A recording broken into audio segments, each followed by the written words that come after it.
Hello, welcome to the stream, everybody. So, we resume where we left off, having united pretty much all of England proper under King Edward Alfredson. Our heir, Prince Sweyn, is a steward, or, well, Midas touch, so he'll be great once I die and he inherits everything. But before that happens, my main goal is to incorporate Wales into England. And then I can give the title Prince of Wales to my son. I can also start giving him some lands out here. So that is my plan so far. And I noticed, real quick before we get going, um, the heraldry for the Kingdom of England in this game is actually the White Dragon. So the White Dragon of England is an old symbol that goes back to the Anglo-Saxon invasion, and it was the counterpart to the Red Dragon of Wales, which is actually expressed on the heraldry of Gwynedd and on the modern Welsh flag. Um, the dragon is a very old symbol for the Welsh.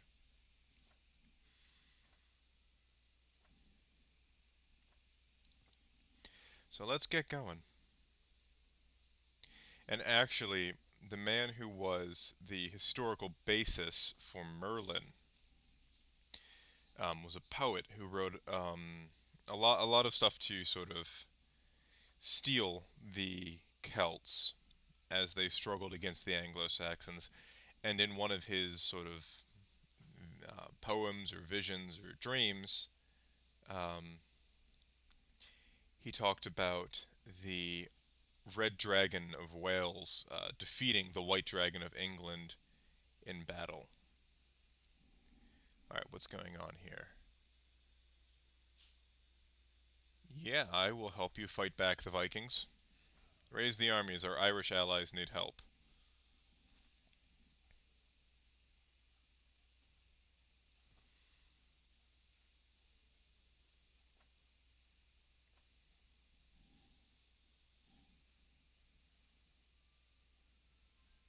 We've got some Icelandics to kill.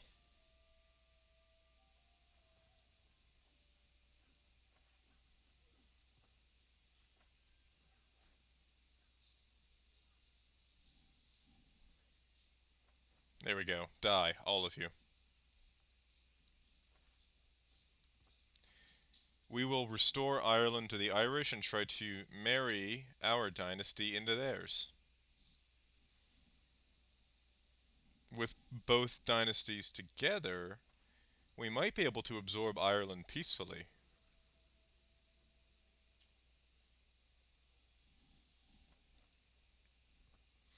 That's got it. So we might actually see Ireland form, albeit with my help.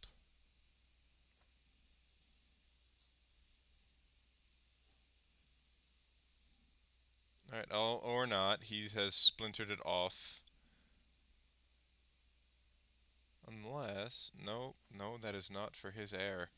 So we have some independent Irish kingdoms now, although this one, I bet, gets absorbed by Scotland now. So we can build a special building, but we need battlements.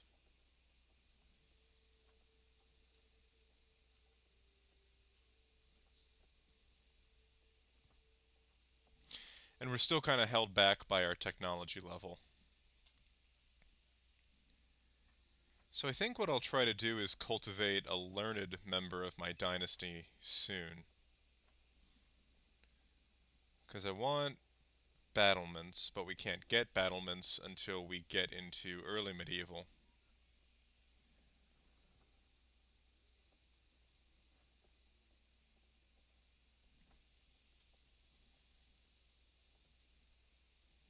So until then, I'll just sock away money and actually hire some mercenaries.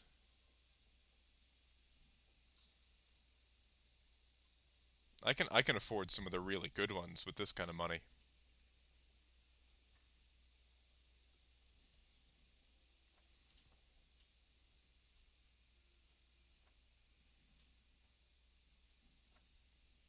Now we should be able to completely, or not. They have some beefy allies. What about Gwynedd?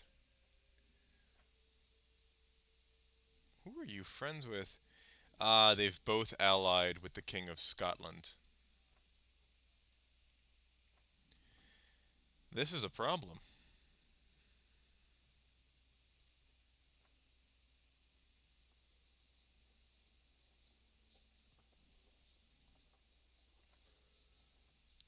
And I'm overwhelmed by stress once again.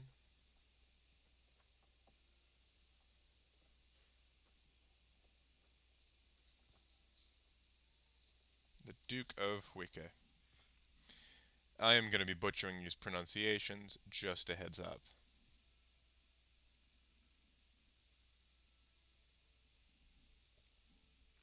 So yeah, we'll just keep socking away money for a little while, I suppose.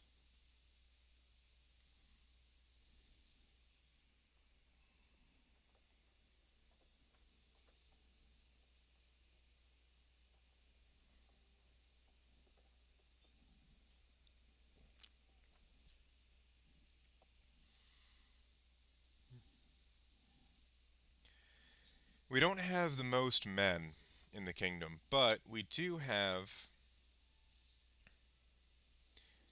the money for mercenaries, lots of them, and really high quality mercenaries too.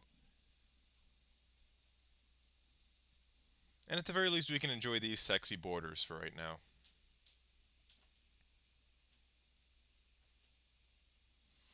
Let's sway the Pope.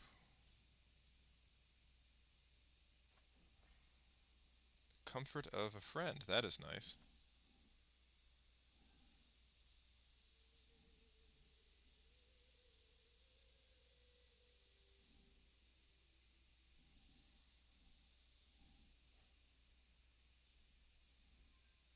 Oh, we can assign guardians for some of our kids. Uh, Diplomat will do well for her. Empty council position. We need a diplomat, actually. Let's go with you. And we can assign a guardian to our other daughter. Let's give her to my heir. Because he's stewardship, and stewardship is always useful.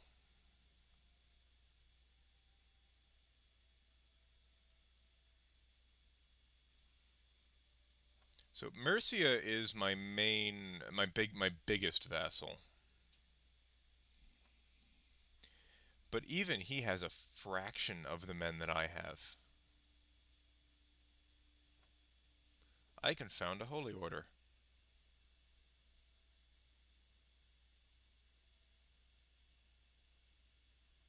What happens here? If a barony, city, or castle that can be leased out as their headquarters.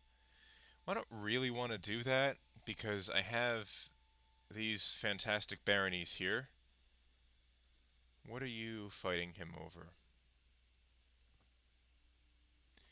Alright, so I might have to watch him. He might be considerable trouble for me. Granted, nobody can make the sort of money that I am here in London.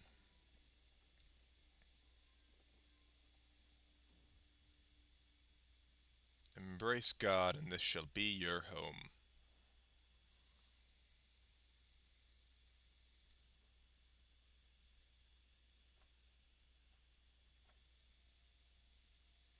Okay, there we go.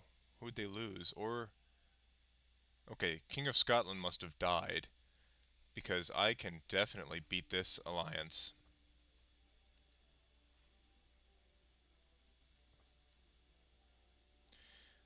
It makes sense that Gwynedd would get involved. I need to take them out, though, before they unite their armies together. This siege should go pretty damn quickly. Hey there, welcome to the stream. Also, that sounds like you've got a good game going. I'm trying to conquer Wales, and I'm gonna have to do it the hard way.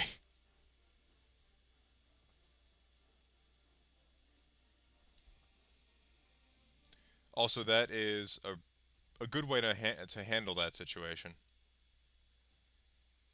Civil wars make grabbing large realms very easy. All right, this battle could be okay. There we go. We're winning. Very nice. That is one I'm not particularly familiar with, actually. Also, yeah, that's another way to do it.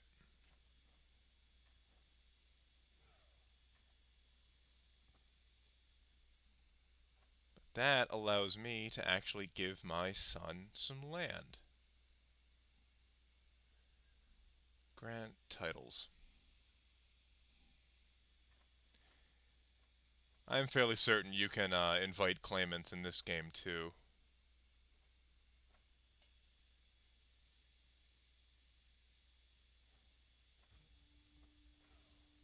Yeah, might as well. London is absurdly rich. I just won't be able to grow it much more until I get some technology up. But it's 4 gold from both of the smaller castles and about 5 from London itself.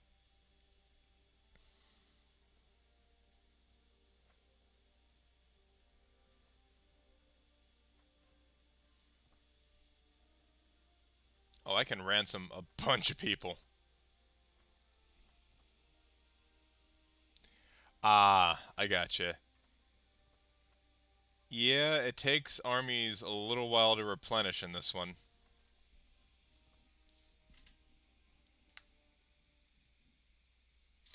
In all the Crusader King games, really. Till you get into the very late game, and you can start getting some really good, uh, like house troops and mercenaries and the like.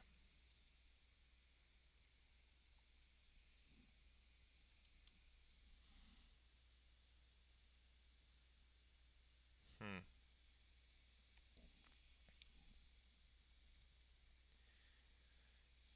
There we go.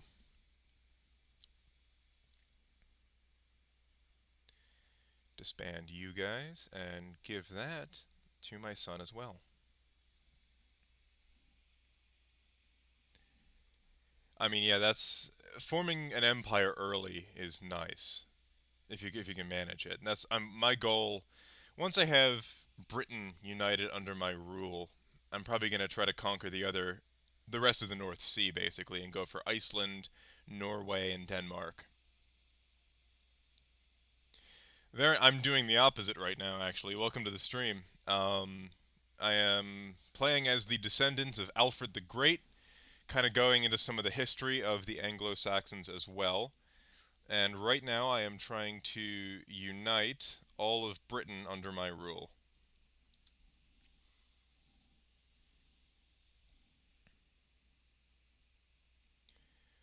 But before that, let me get some gold out of the Pope and ransom a bunch of people.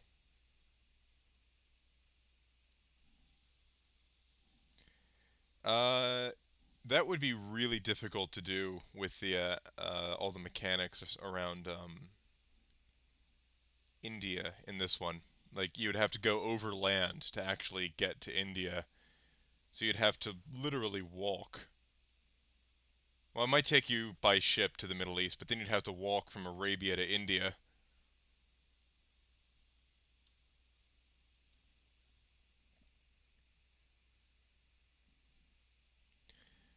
But I need a new marshal actually.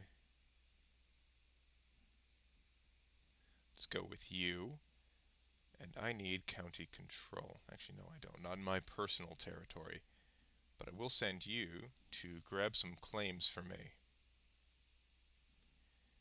Once I have a duchy, I can really set my son up for success, and those lands will come back to me when I die, because I'll inherit them as him. Also, I think we just got a tech up. We did. And we should be entering early medieval soon, which isn't quite right.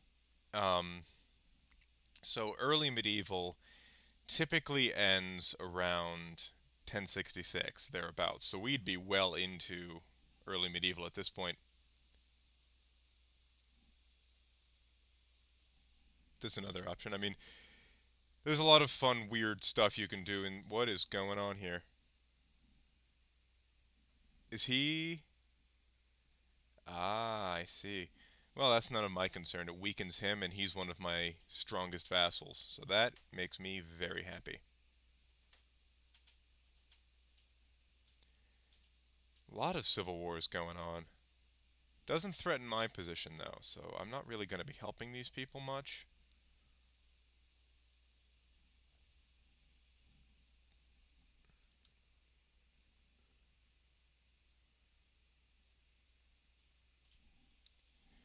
Alright, so I have an interest in preventing the Icelandics from conquering all of this stuff, so let's see if we can get an alliance.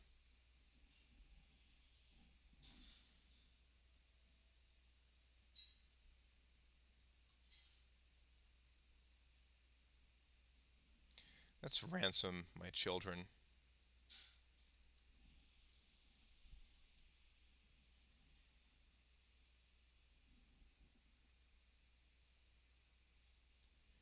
Call to war. Who are you? I'm not getting involved in that. See that done. Why can't I not ransom you? I think she's been imprisoned by her husband. That must be why I can't. I don't know what she did to piss him off. I don't know if he's an event in this game. I don't think Normandy has formed. Does not look like it has.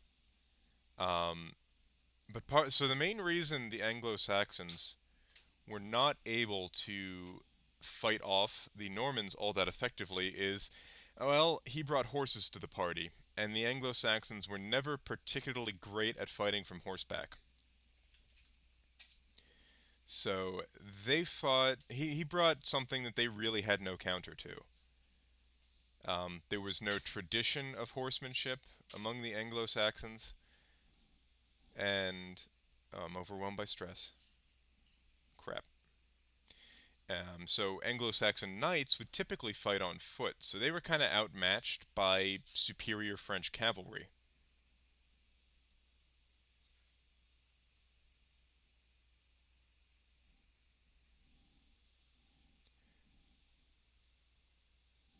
But again, part of the problem for them was the Normans brought horses and they didn't. And you got to consider that the Anglo-Saxon army was already a little bit depleted after the battle of what was that battle called? This is gonna bother me. Yeah, no, they already they won the battle at God damn, I cannot think of the name of that battle. Um, hold on, this is gonna bother me unless I look this up. Stamford Bridge. That's it. It was the Battle of Stamford Bridge. So the Anglo-Saxon army already took some losses at Stamford Bridge, and they had to turn around and march all the way back down to Hastings, which is right around here, from northern England. And they didn't have a whole lot of time to really fight. They set up to fight them.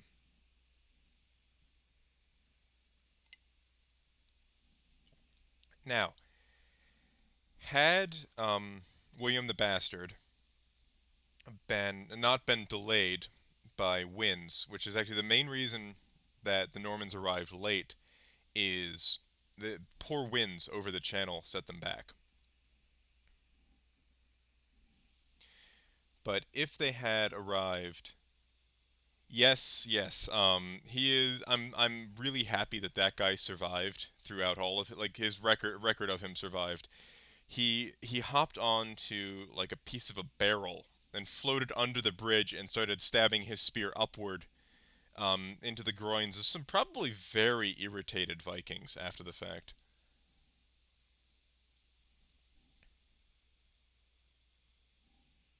So part of the reason you see cavalry losing effectiveness in the Hundred Years' War is the English had developed a very effective doctrine of archery, and conditions on the battlefield made cavalry use difficult. So it was a very muddy funnel, basically, that forced the French cavalry into a frontal charge against an English defensive line where they had buried stakes in the ground, and that scared the shit out of the horses. And they had been taking. So the I make this point in one of my Crusades episodes where, in giving the Vikings Normandy on the condition that they convert, the French king inadvertently created the perfect Christian super soldiers because he basically managed to marry the violent warrior nature of the Vikings to the religious fervor of the French. And they created this just remarkably effective soldiers for their time and place. That's why the Normans were as effective as they were, and they wound up setting up kingdoms all over Europe. So they basically combined the best of both worlds in insofar as the Viking and Christian traditions.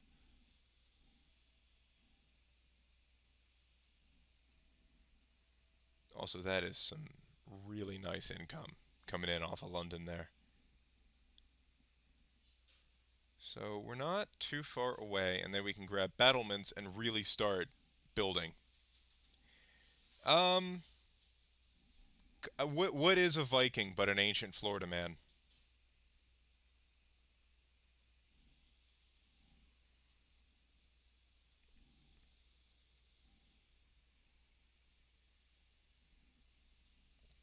Right. So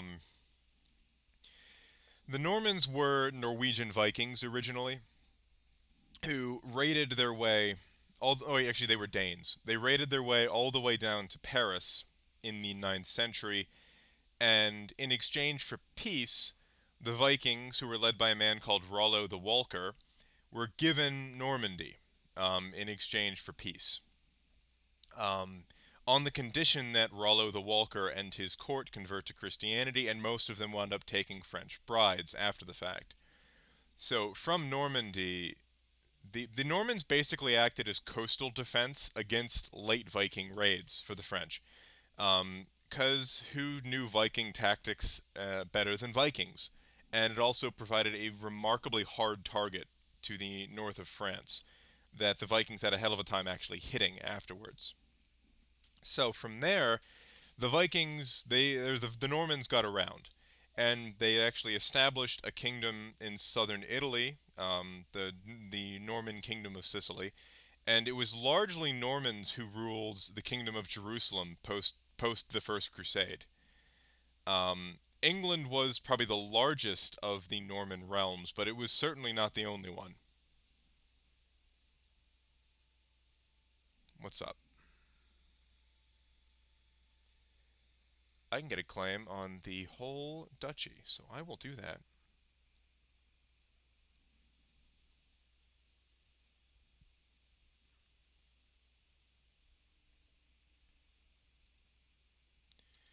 All right, let's take over Wales. Get some better mercenaries, merge the armies, and let's go. So, yeah, so after the Romans evacuated England, um, so yeah, the Normans, because they were an ethnic minority, ruling over a large population that had a long history to itself and that didn't like them very much, they had to use castles basically as force multipliers to make sure that the Anglo-Saxons didn't get any troublesome ideas of independence. And that's when they built the Tower of London, which is probably the most famous of the Anglo-Saxon tower, or of the Norman castles. Which actually, if you go to London today, the the core of the Tower of London is the original Norman castle. It was expanded throughout the centuries. Yeah, they also forever changed the English language. So prior to the arrival of the Normans, um, English was a very Germanic language. And if you ever listen to like reconstructed ancient Anglo-Saxon, it sounds more Dutch or German than it does English, or than it does modern English. Because modern English has a hefty infusion from the uh, the Romance languages,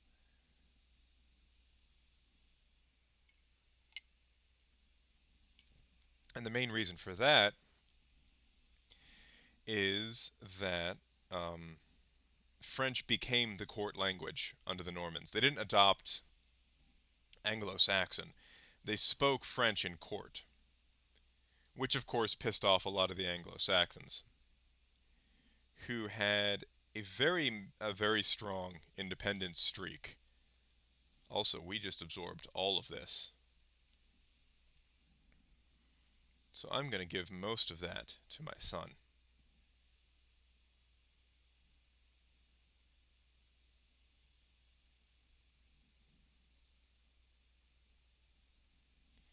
And then I will give away. Also, yeah, there aren't nearly as many penalties for truce breaking in the Crusader Kings games. What are all these Norsemen doing in my court?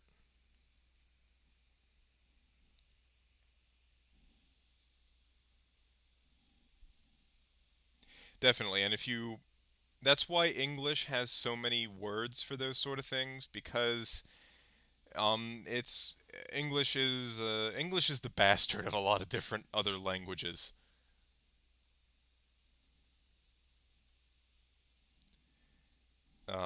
It's also why it's kind of the Swiss Army knife of languages.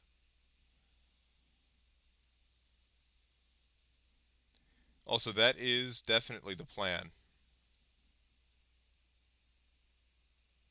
Oh, I have cancer, but I won't be able to really do that until I can form the Empire of Britannia. Otherwise, I will lose control of Wales.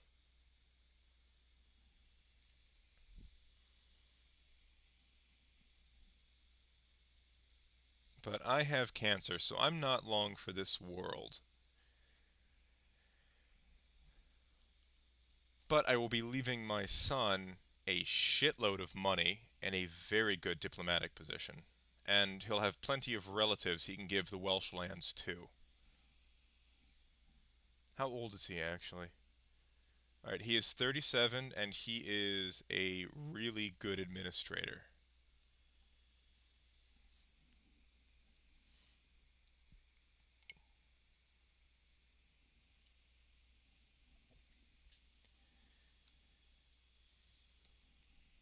Oh, yeah, no, English is a bizarre language. Like, you can mostly tell that it's Germanic in origin. Um, that still shows through in the grammar and a lot of the more common daily use words, but you can definitely pick up the Romance influence in it in particular. All right, who am I at war with? Who are these people? All right, they're pretender rebels, so they should be gone pretty soon. And then, all right, there we go. Yeah, you get the hell out of here. Now I need to. All right, so I have an adult son. So let's give him. And he is a sneaky guy. Oh, nice. Let's give those to him, and then so like right around here then.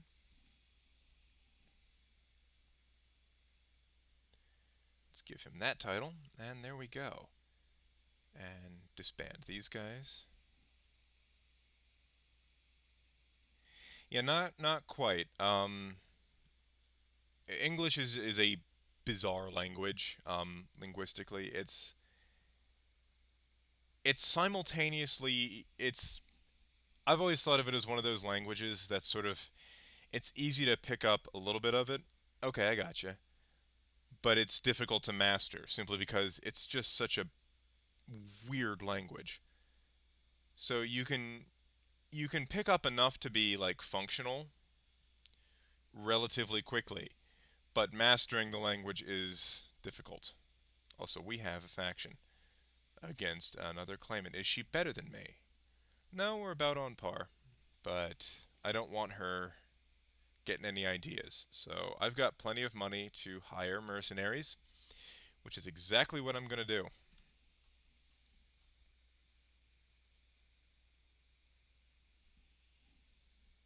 You can probably tell based on my accent that I'm from the United States.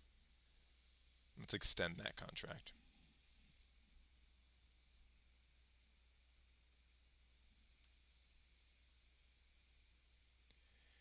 Now I need to. Let's give that to him. Who has the highest Diplo? There we go. Marshall.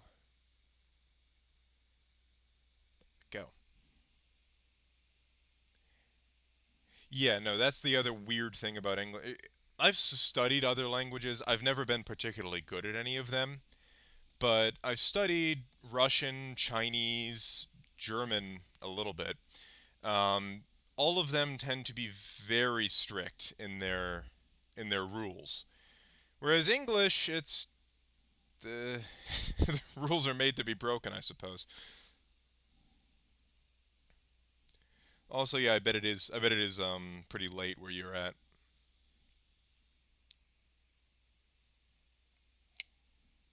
Hmm. Hmm.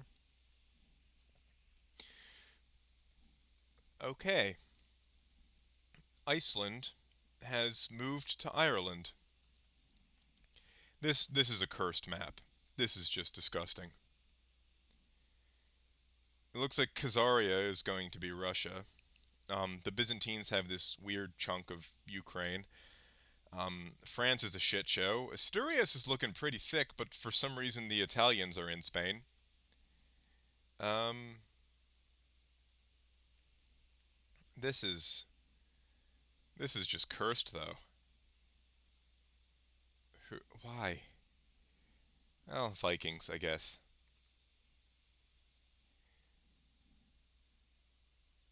That is very commendable. Celtic languages are very pretty to listen to, but they're some of the hardest languages to like figure out phonetically.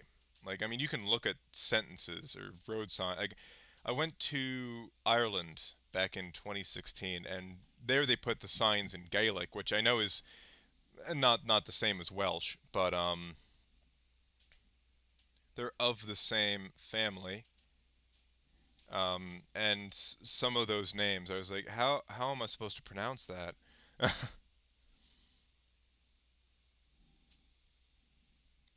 But that was cool to go and see because my family is from Ireland, or at least a good chunk of it.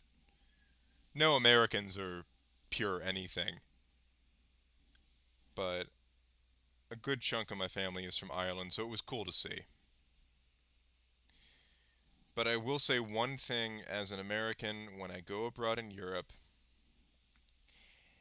it's this thing that annoys the shit out of me when I see other Americans do this, where they think that because centuries ago their ancestors came from this place, um, they can really call themselves of that place. Like, I am of a good chunk of my ancestry is Irish, but I would never call myself Irish aside from the genetic sense.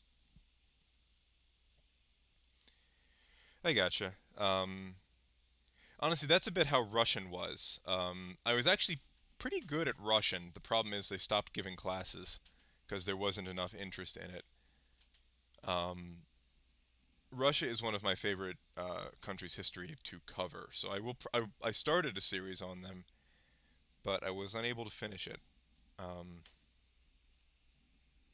okay, what's going on? I'll take that stewardship life experience, thank you.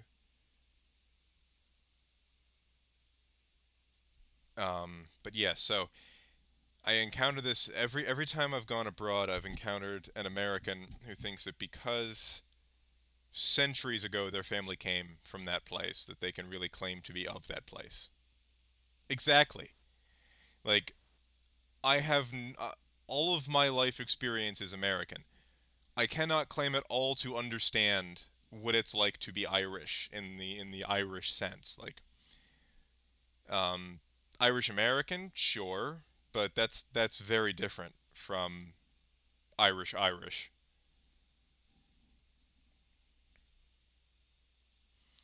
I've got some French descent too, so it was cool to see France, but I would never I would never even think had even the faintest understanding of what it was like to be French. All right, I need to get remarried because my wife died. She is smart. There we go.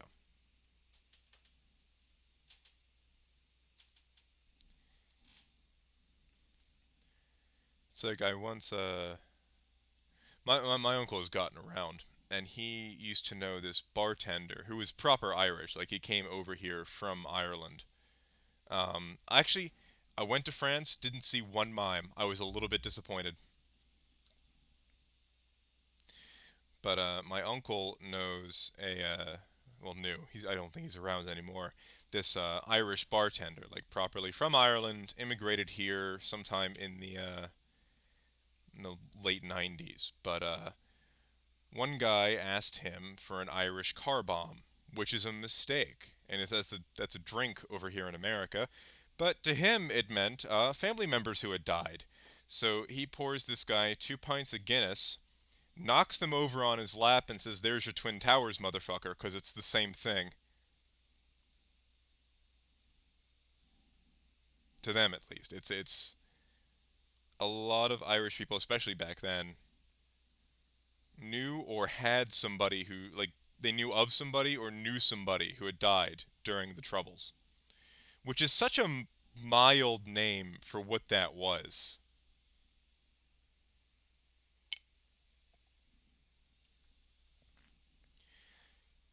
So yeah, be wary of ordering an Irish car bomb from anybody who is actually from Ireland because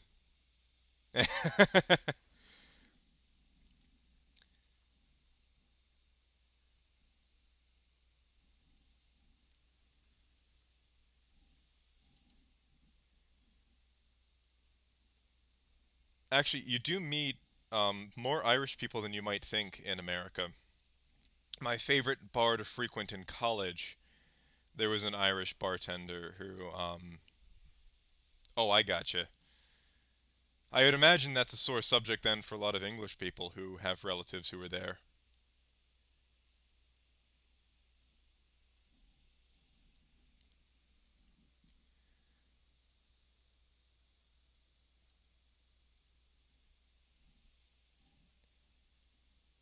And the other thing is, if you go to Ireland today, it doesn't seem like the sort of place where that was going down. Not that long ago, all things considered. Um, but yeah, it's like Ireland today is a very you go there and it's like a very friendly, peaceful place, and you don't get the sense that it was a place where that sort of a thing was happening not that long ago.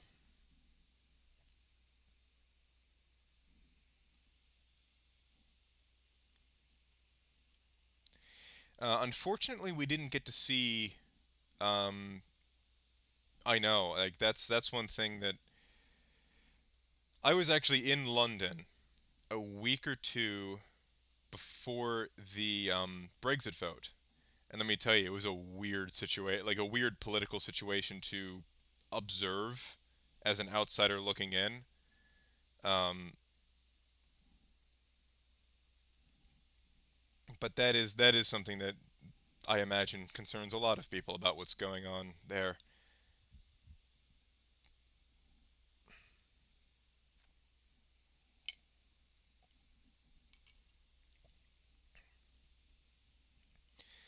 And the thing is, that situation is so remarkably complex because, yeah, geographically, the Ulster region is part of Ireland, but culturally and ethnically, there are a lot of Ulster Scots who have lived there for centuries, and Protestants who don't really jive with the Catholics who tend to live in the more rural parts of Northern Ireland. So you have a significant non Irish minority living there. And based on the news I've been getting over here about it, it sounds like it is. Sounds like nobody really knows what the fuck they're doing anymore. And that goes for America as well as Europe. Um, I'm a bit of a news junkie. Um, so I do get a lot of stories from outside the U.S. and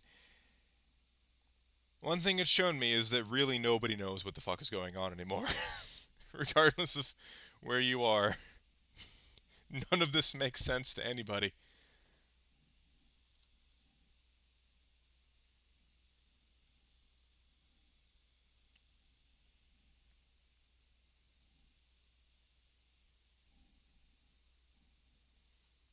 I can't get over how cursed this Ireland is. I need to fix it, but so who are you? All right, we got a Welsh count under an English king in Ireland. This is weird. Scotland is looking pretty thick, I will say though.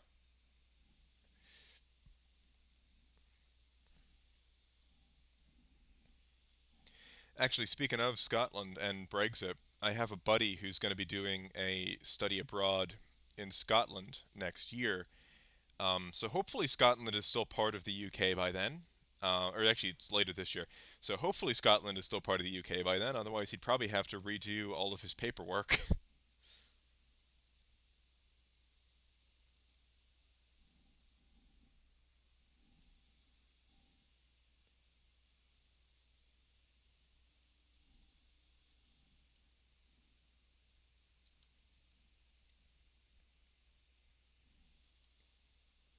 Holy shit! Is that your war for the crown?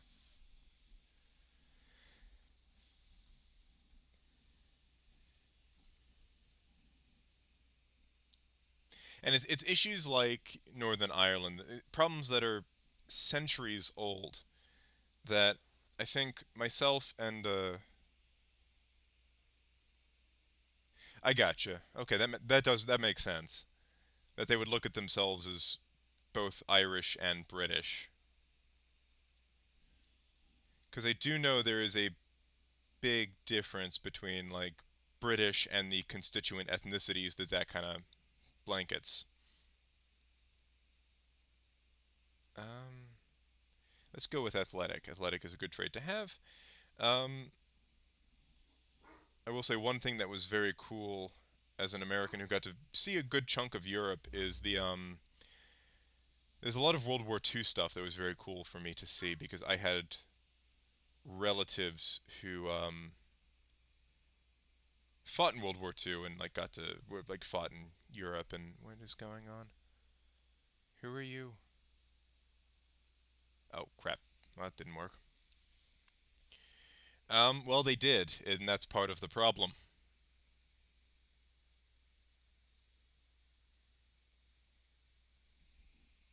Yeah, I'm not giving him that land. This is too valuable a province to give up.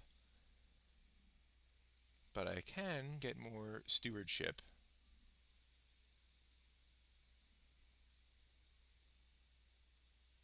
But anyway, so a thing I noticed that it was interesting to experience as an American is you have these issues that are older than the United States is as a country, and that was very interesting to kind of wrap my head around as an outsider looking in. Um,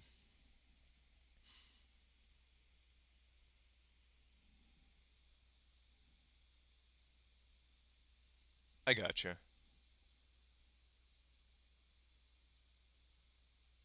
Well, I mean, that's not exactly how most people would probably put what they did. Um, but no, I do get that though. That's interesting. Hmm.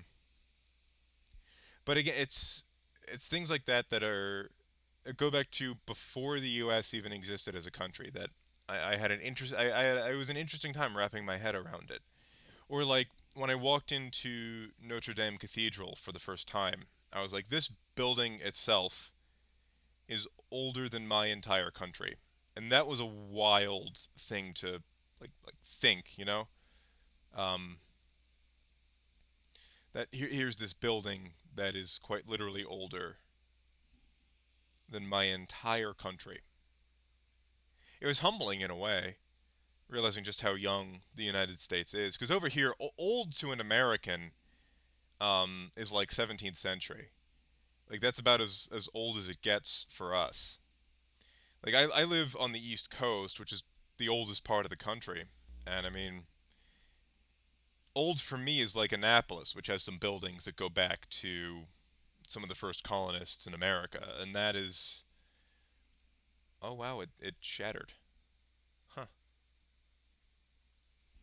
Anyway, but like old to me is late 17th century because I got some buildings near me that are about that old.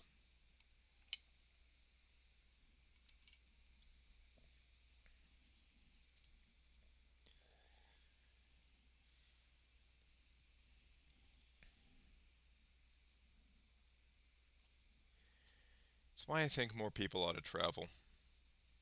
You get a broader under. Yes, it was. Maryland was one of the original 13.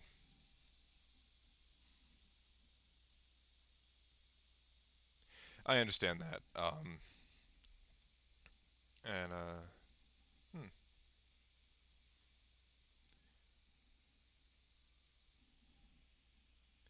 Because I've always heard that well, like if you mix up or if you call somebody who is Welsh or Scottish English, they tend not to like it very much, from my experience.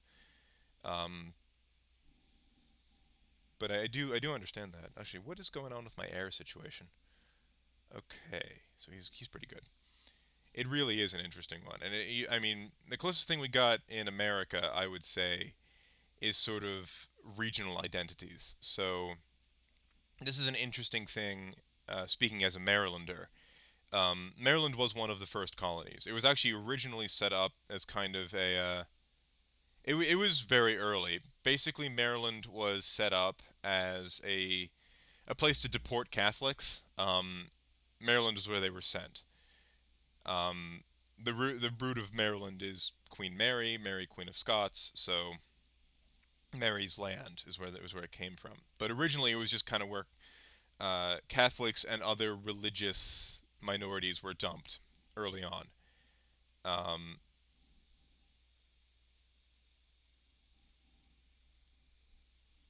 I got that. I gotcha. Hmm.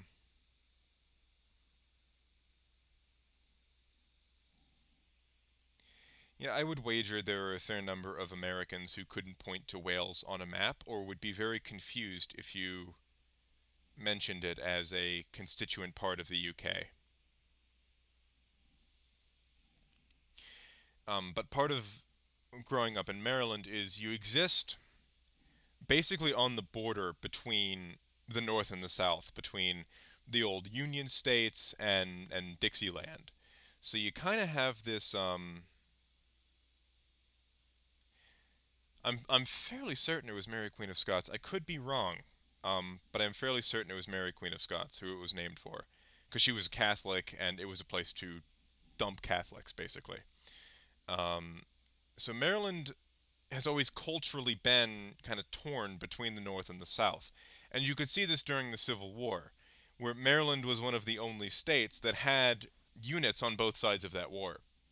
Maryland had the 2nd Maryland Cavalry and the 1st and 2nd Maryland Infantry. The cavalry unit was Confederate, the infantry units were Union, and they actually fought each other at Gettysburg. So Maryland was the only state that had units on both sides of the war that also fought each other in the same battle. Um, but Maryland is a weird state culturally because you also have that is interesting. I didn't know that actually.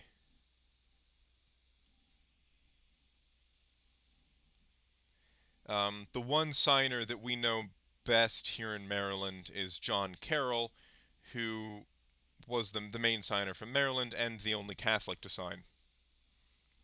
Right. So Maryland had a large abolitionist movement, believe it or not. It was just centered on the western part of the state, as well as a few large urban centers like Annapolis. Baltimore was very much a city divided during the war. I guess that would be worth looking into because that is I know pretty much all of them were born in England, which I always thought was kind of interesting. But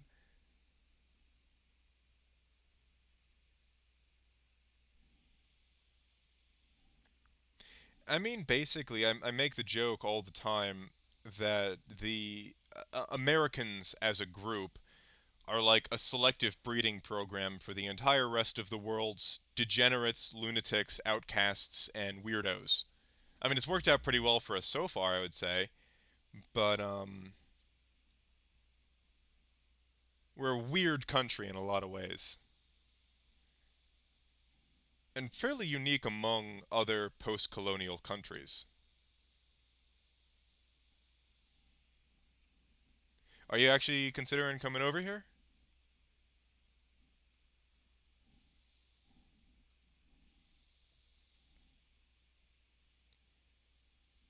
On the flip side, though, America has often been kind of a refuge for political dissidents and other assorted undesirables from across Europe. I mean, most of the people who worked on the Manhattan Project were Germans and Italians fleeing the fascists.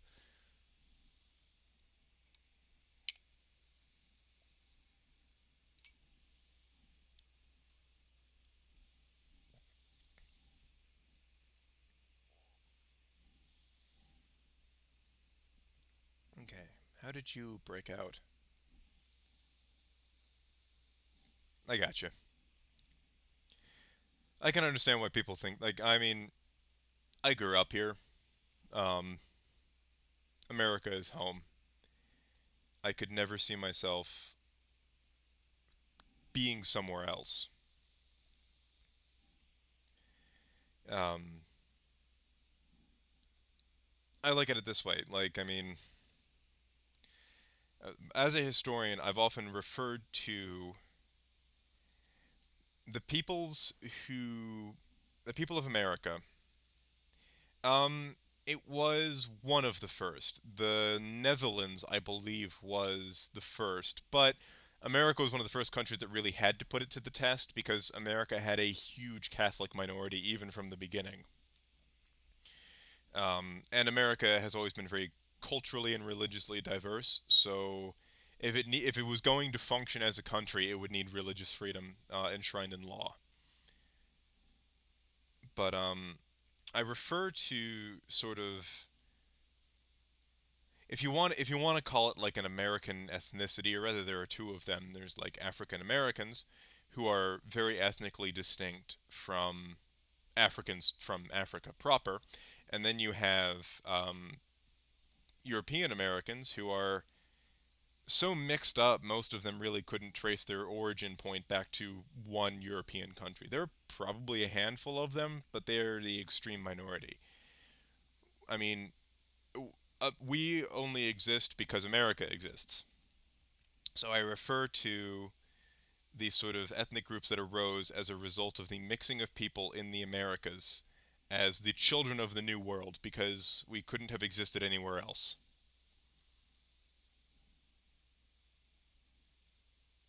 And that's part of what makes America so unique as a country. Well, every country is unique, but America's kind of an oddball. That's probably a better way of putting it.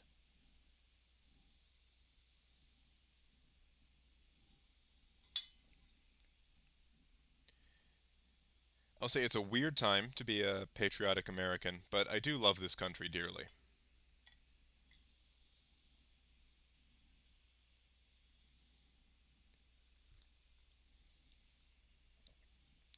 That would be me, but I have a significant amount of French and German ancestry to complement the Irish.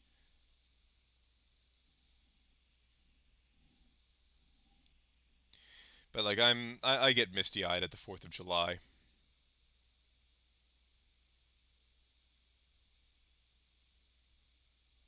That it is sad to think, but also another way I tend to look at it is they also have kind of their own history as a group of people. Also, yes, it is a strange time. But it's like you look at things like the Harlem Renaissance and the other cultural achievements of African Americans, and they aren't really African achievements, they're African American achievements. So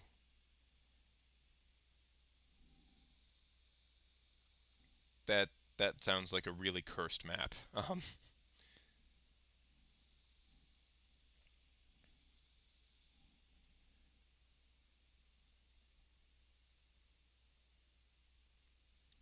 But that is at least how I look at it as a historian. Is that the sort of ethnic groups that make up America have over time formed into new ones. So any claim to understand or be a part of um, the parent cultures doesn't really make any sense.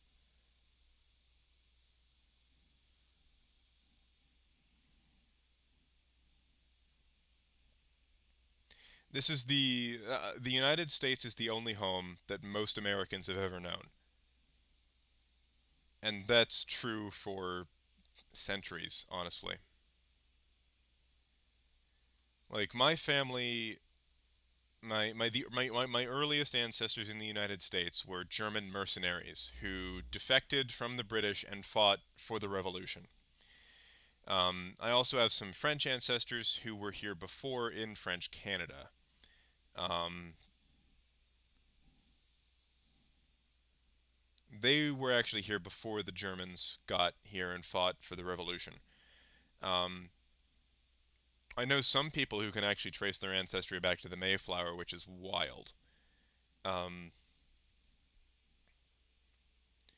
but a lot of Americans have a mix of ancestors from old and new. Like there was the initial wave of migration into the United States in the late 18th, early 19th century, and then a second wave that came in the sort of mid to late 19th century post Civil War. Um, that's when most of the Italians came. Um, that's when a lot of Irish came, but a lot of Irish were here before. Um, came with Ireland being under the control of England.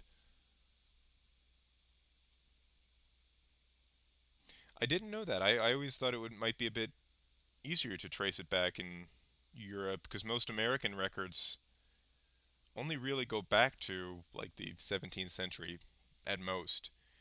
Um, but I guess well, continuity. I mean, there were records of those German mercenaries kept during the Revolution, so it makes sense, I guess. They were all commoners. I know I'm not descended from nobility from any stretch of the imagination, but at the time there was a standing offer for Germans. I cannot think of it off of my head, off the top of my head. I know it was a blight of some kind. Um, but I know my first ancestors in this country were just commoner mercenaries, but at the time there was an offer on hand for any German mercenaries. I got you. That makes sense.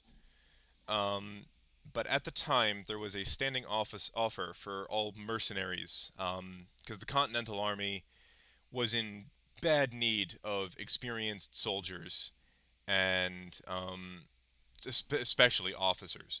So the founding fathers instituted a basically a bounty for the German mercenaries who were fighting for the British because the British didn't have the manpower to both maintain their own territory in Europe and fight the revolution. So they brought over a bunch of Germans who, at the time, there were a lot of Germans trained up to fight, but there was no war going on because a lot of them had gotten trained up for the Seven Years' War, but then didn't see any action. So there were a lot of guys with military experience in Germany that never got to use it. So a lot of them signed on as mercenaries for the British. Um, when they got over here, I believe it was enlisted men were offered 25 acres of land should they turncoat and join the Americans, and officers were offered 50. Which, if you consider that, like, if you're just an unattached guy with not much waiting for you back in Germany, that's a pretty sweet deal. Especially if you have some farming experience, that's a lot of money you can start making that way. So I know that my ancestors took that deal, and then they set up somewhere in Pennsylvania before eventually moving down to Maryland. No, no, no. A lot of commoners came over here, mostly for economic opportunity. There are some Americans who have like some noble ancestry, but they are the extreme minority. Most Americans are descended from European commoners.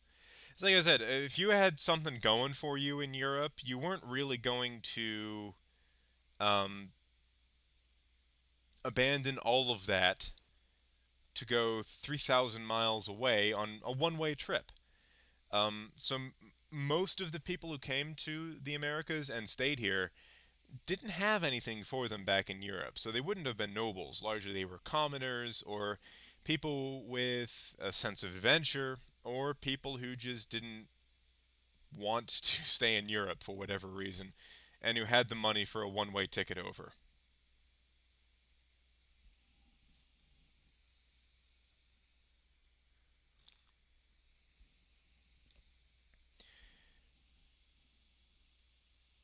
Oh well, yeah, that's. I would wager the vast majority of people probably have like one or two noble ancestors somewhere in the line. Um, but no, it's like most of the people coming to America. It's like I said, America is a country that is constituted of the entire rest of the world's cast-offs, degenerates, weirdos, and outcasts. I mean, they weren't. You didn't take a one-way trip across a 3,000 mile wide ocean because you valued your life in Europe. You did that because you thought you could make a run of it someplace else.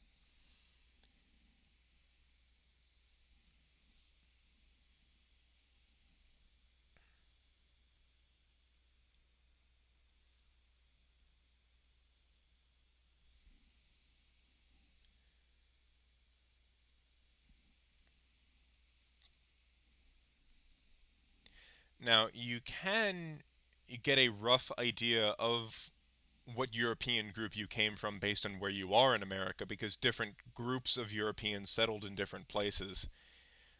So like, and this is very general. This is in no way binding. This is just a general statement of where different groups settled. Appalachia was largely settled by Scots and British people, or sort of broadly British. So the 13 colonies broke away. That is a whole different can of worms as to why the 13 colonies broke away. Largely, it was due to taxes. Um, at the time, the 13 colonies were the most populous of Britain's early colonies.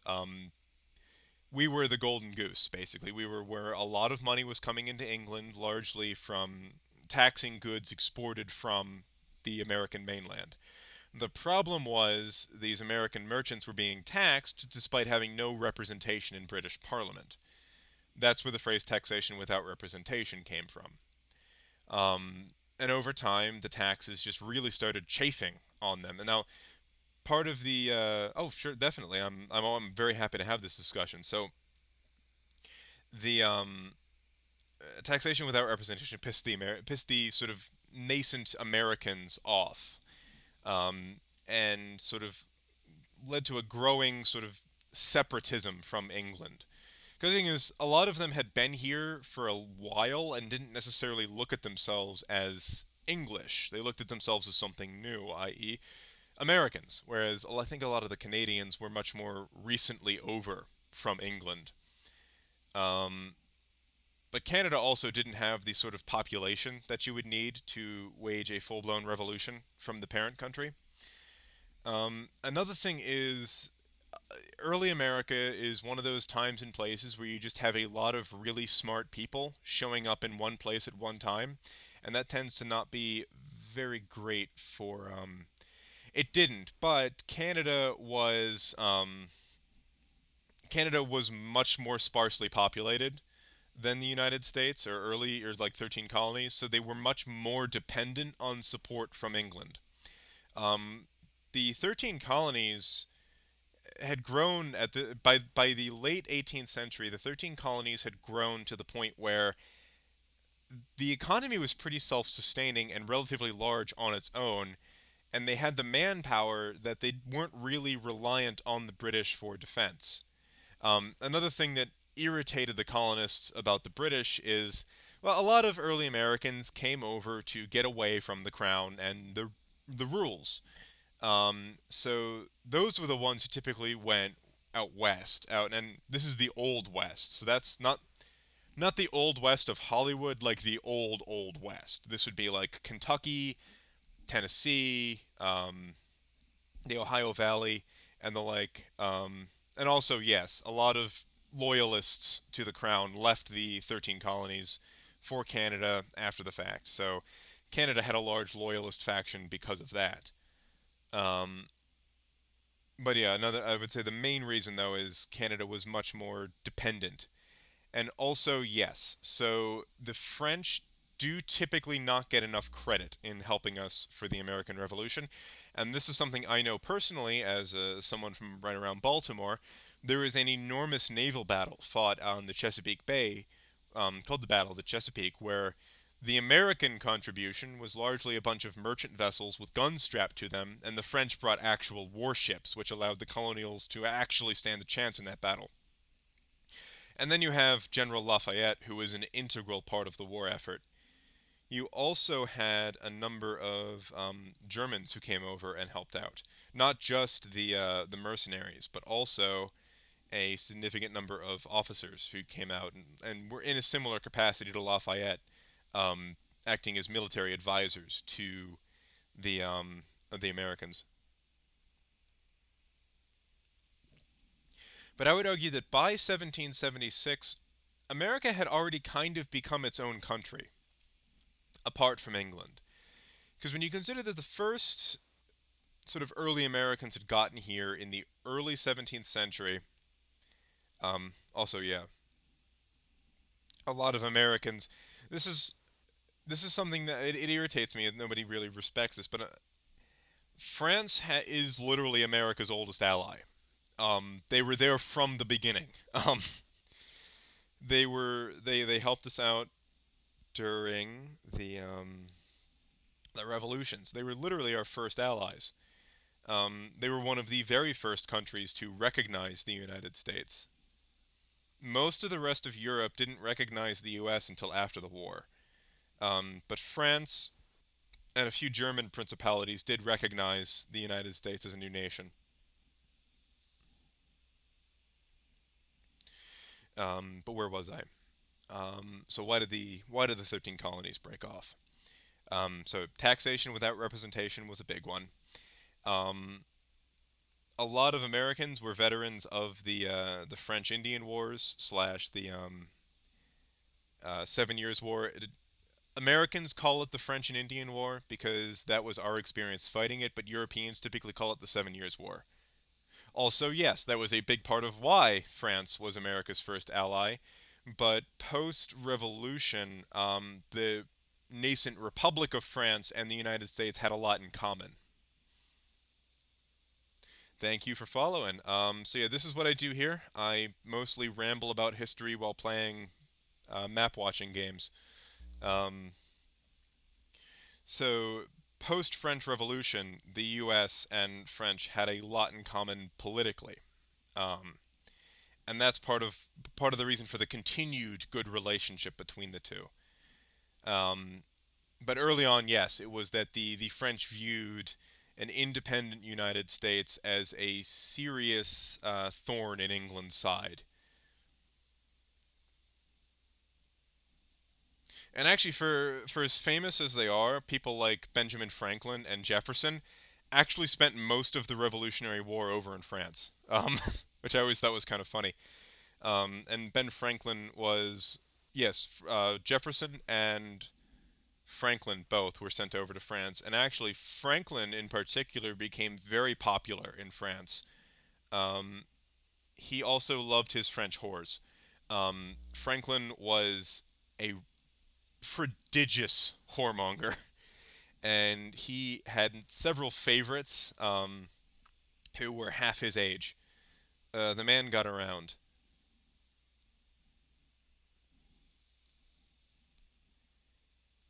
Um, and Hamilton has its inaccuracies, a lot of them, but I always thought it was funny that oh yeah, Jefferson was also a Lothario. Look, I'm blanking on her name, but he had one female slave that he actually had a few kids by.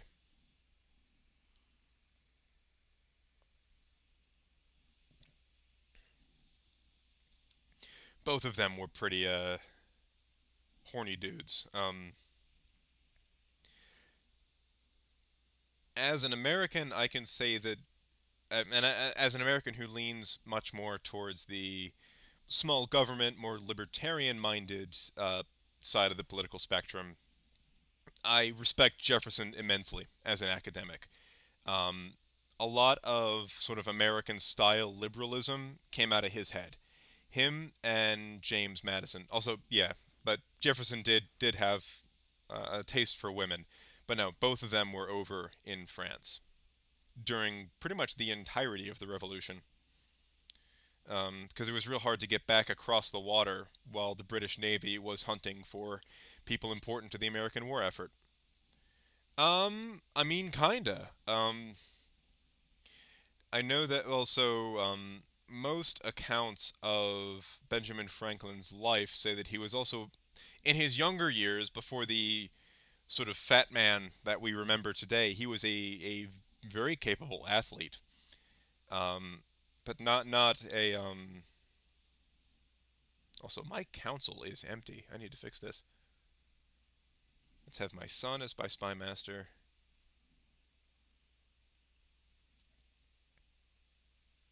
There we go.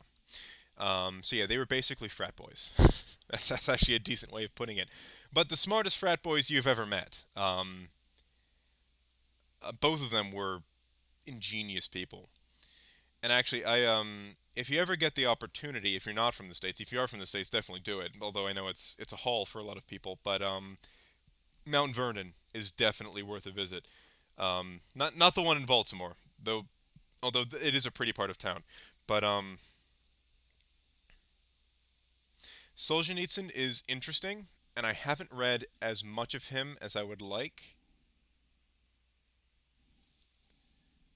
But my specialty tends to be a bit older. Um, I love the medieval era. I have done a lot of. I couldn't say. I am not an expert on that period of history, but I know Americans turn up in a lot of weird places. So, like during the Spanish Civil War, a lot of Americans went to fight on both sides of that one. Also, you're correct. Solzhenitsyn was a brilliant author and very courageous for talking about the Soviets when very few were willing to. But Americans do tend to turn up in weird places. I think it's sort of Americans generally culturally value freedom and tend to be pretty hard-headed, so they tend to turn up a lot of weird places. That is why I love it so much. So, and another thing I fascinates me about early medieval Europe in particular is that you have entire kingdoms rising and falling on the charisma and ability of one person. So it's like without Charlemagne, the history of both France and Germany looks completely different. I mean, to a degree, he was both France and Germany in their early days. Also, how far are we from battlements? We are still a long way away from battlements. But I love how sort of personal that history is. It's well before states existed. This is. I mean, like the American accent did emerge as sort of a originally as like a sub dialect of the English accents. Um, just changed over time due to distance. But if you actually, there are actually pockets of people who still speak a very old version of the American accent. So in North Carolina, there's a place called Ocracoke Island out in the Outer Banks, and it's a lovely little island. It's just the people there have been relatively isolated from the mainland for centuries, so they have their own dialect of American English that is actually very close to what the original colonists would have sounded like, which I always thought was fascinating, and I got to hear a little bit of it when I visited. Also, yeah, if you without Charlemagne, Christianity in Europe looks very different as well. You probably see more. Yes, the continental accent is a lot of fun to listen to. Um,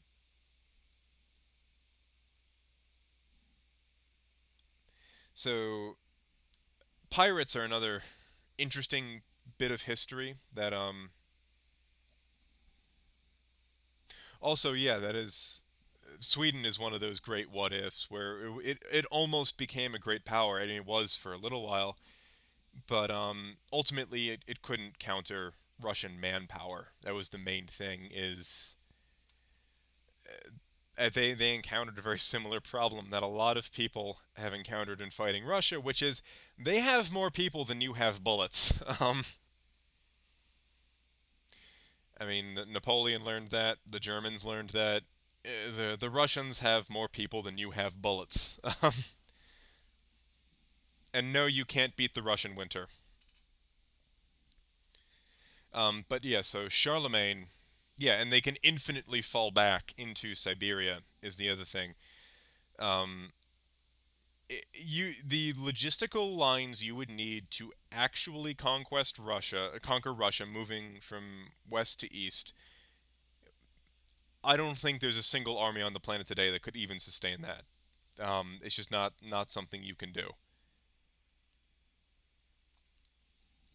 Because supply lines that long are incredibly vulnerable to being cut.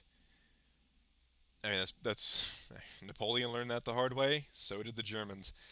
When your supply lines get that strung out across inhospitable territory that the other people know way better than you ever could, while they also hate your guts, yeah, that's not a recipe for military success.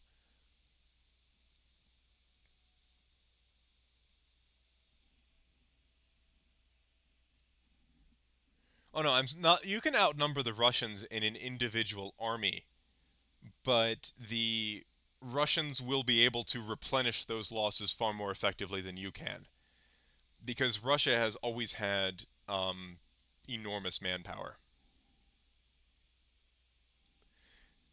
Also, yeah, no, you fighting a winter war in Russia has never been a prospect for success. Like, the only people who ever were able to actually do it were the Mongols, and they didn't even invade northern Russia. The Mongols tended to occupy the southern parts of the country. Also, speaking of, that is a thick Khazaria. Actually, how far?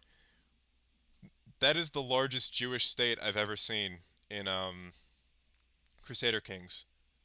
That is something else. Khazars are huge, man. They were actually a weird historical anomaly because most of the steppe nomads throughout history, which I usually refer to as Central Asian dudes on horseback with bow and arrow that show up every once in a while to make life interesting. Um, Also, yes, in the summer, especially once you get out into sort of northern Siberia, when the rivers start flowing again, it basically becomes a giant swamp. Also, well, Novgorod in particular paid the Russians not to invade them. Um, Actually, if you're ever looking for an interesting battle to read up on, look up the Battle on the Ice, which was fought between Catholic Crusaders and the Russians under Alexander Nevsky, um, which was actually fought on the frozen waters of Lake Peipus.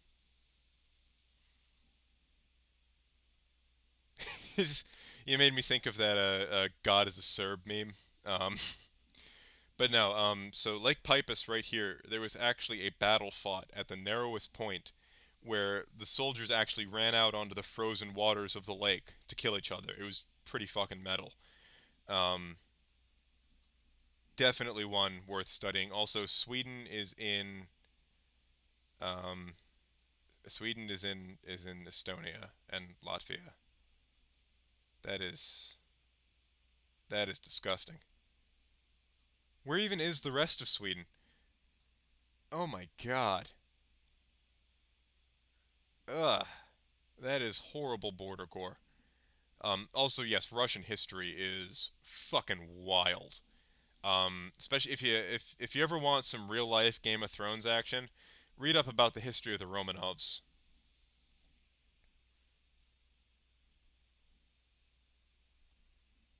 All right, how do you have?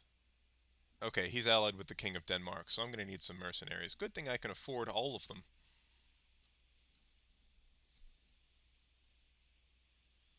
So are you guys? You guys? Yeah, the Romanov dynasty is very much worth studying.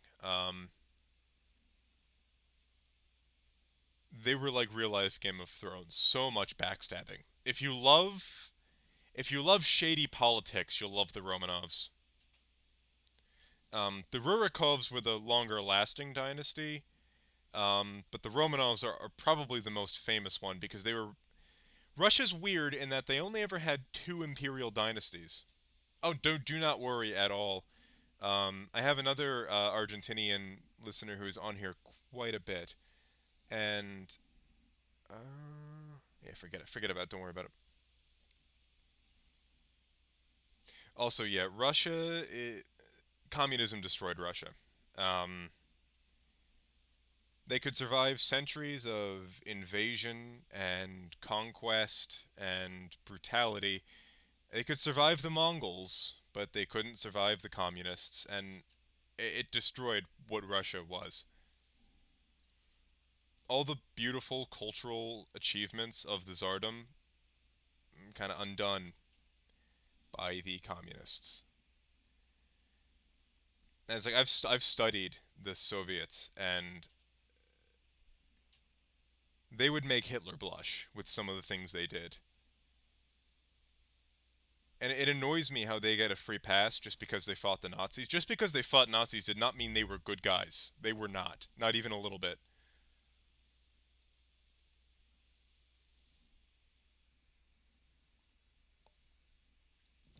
It's entirely possible that two immensely evil political organizations fought each other in the middle of the 20th century, which is exactly what happened. Yeah, now the Russian people know no end of their suffering. Now they got to deal with that jackass.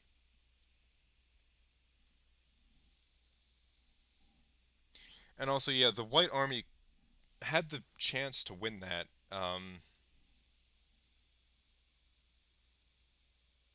Oh yeah, no.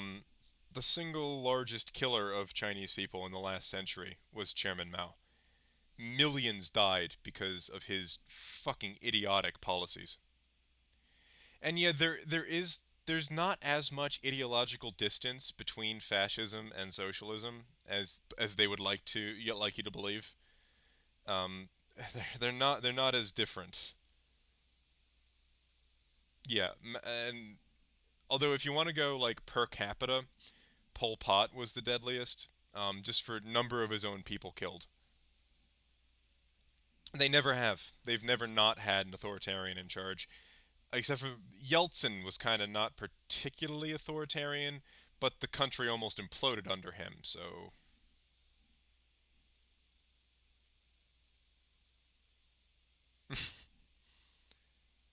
yeah, no, that is a whole rant of mine. That if you are, yeah, Pol Pot in terms of, he was the communist dictator of Cambodia. He killed 25% of his total population, which in terms of numbers was significantly less than the Soviets or the communist Chinese, but per capita, that is the single worst mass murder in history. In terms of like proportion, yeah, he killed 25% of Cambodia's population. Cambodia at the time had a population of roughly, I want to say 4 million people. So he killed, in terms of numbers, it was only a million. And it sounds disgusting to say only a million, but next to someone like Mao, that is a tiny number. But in terms of the of proportion to the population, that is a fucking absurd number of people to kill. Political dissidents. Anybody who didn't get on board with the communist agenda was slaughtered. Anybody who dared resist the communist agenda was slaughtered. Eventually, he ran out of legitimate um, counter-revolutionaries to kill. He just started killing anybody who wore glasses because they were academics in his eyes. Kind of, yeah.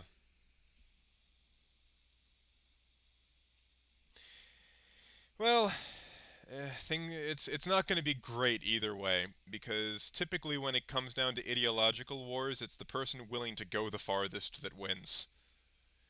And yeah, you might win, but it's probably going to be much more a Pyrrhic victory than anything else because in any kind of ideological war, millions of people are going to die. But no, if you ever want a goddamn horror story, look up Pol Pot and the Khmer Rouge.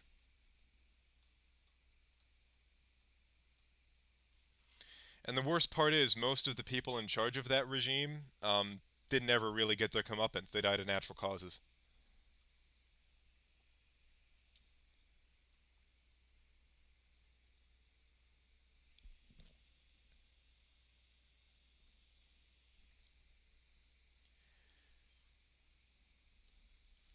It will be incredibly disturbing to live through if, God forbid, it happens. I will say that.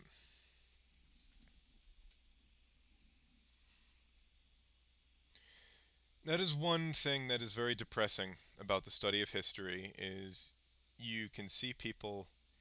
Yeah, that is people who unironically simp for communists are the biggest fucking smooth brains I have ever encountered. And actually, we don't even have accurate death totals for what the North Korean regime has done, so they might be the worst for all we fucking know. But we have no idea how many people they've killed.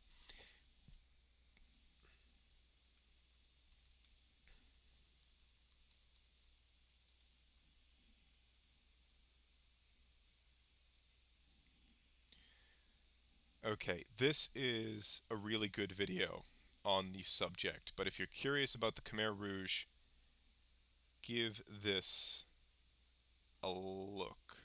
This is a very good video on the Khmer Rouge.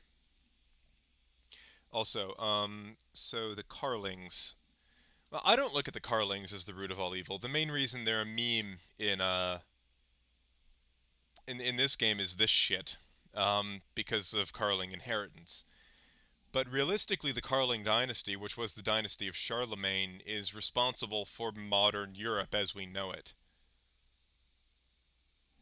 You could argue that, and I hope you're right. I hope we don't see it in this country, but yeah, no, history is filled with both beauty and tragedy. It's one of the few humanities where you get that. Yeah, no, that is again that is one of the worst smooth brain arguments. Um, that because conditions got better for the lowest rungs of Russian society in yeah. No, I agree with you in that sense. I worry because ideological possession is dangerous, and this is the thing you need to look out for with any utopian ideologies. Any ideology that claims it can create a perfect world is lying to you. Oh yeah, no worries. But any ideology that claims it can create a perfect world is lying to you. Um, because one thing you'll find that unites the fascists, that unites the communists, that unites any other utopian bullshit ideology is they're always one corpse away from utopia. It's always one more dissident we gotta kill to have a perfect world. One more group of people that needs to be displaced or removed. One more political subclass that needs to be crushed. They're always one more act of brutality away from a perfect world, and that's why you need to watch out for anybody who promises you utopia. Also, yes, the main problem is the ideologically possessed.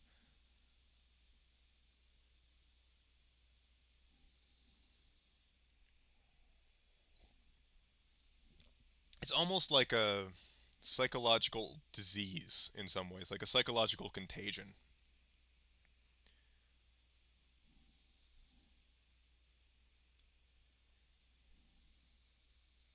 Yeah, and that's the other fucking bullshit argument is that just whenever it fails, it's not our fault. That is that is the worst goddamn argument. No, Soviet Russia was real communism. Maoist China was real communism. The Khmer Rouge was real fucking communism. You can have different interpretations of the same heap of shit ideology.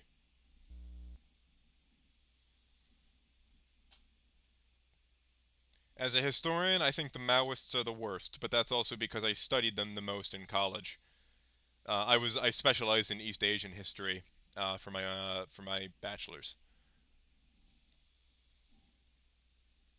Mostly dynastic China and feudal Japan, but I also studied the Maoists quite a lot. Well, they actually do have somewhat of a legitimate gripe there because the US did fuck around a lot in their countries. And we did topple a number of stable governments because they weren't particularly friendly to American business. I mean, the phrase banana republic exists because we fucked around a lot in Latin America.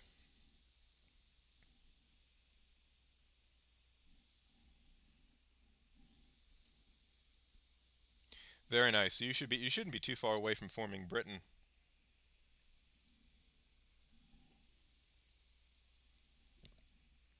I remember a few years ago in Peru, there was this huge scandal. All these feds were involved in a prostitution ring of all fucking things. And it was just a big national embarrassment. I want to say it was under the Obama administration. I want to say that I cannot quite remember though. Now what the CIA was doing in fucking Peru is beyond me, but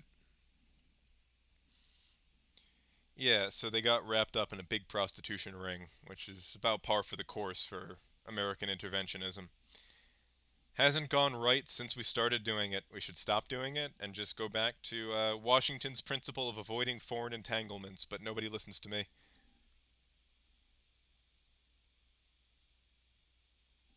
That is also the fucking dumbest thing because god damn it. Okay, yes, that's right. It was not Peru, it was Colombia. Sorry about that. But yeah, no, there was a big prostitution scandal with feds a while back. But no, and his parents are probably property owners. Fucking ask him if he'd be okay with killing them. Because one thing I find about most people who claim that they're communists, they're some of the most privileged fucking people you'll ever meet in your entire life.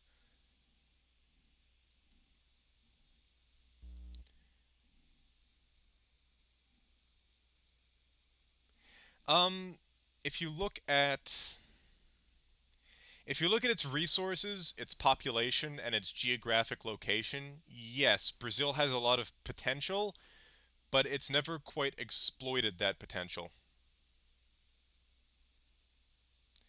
Oh, Jesus, that's even. So he's a property owner. Does he not realize he's one of the kulaks who would be slaughtered or sent to the gulag? That is beyond stupid.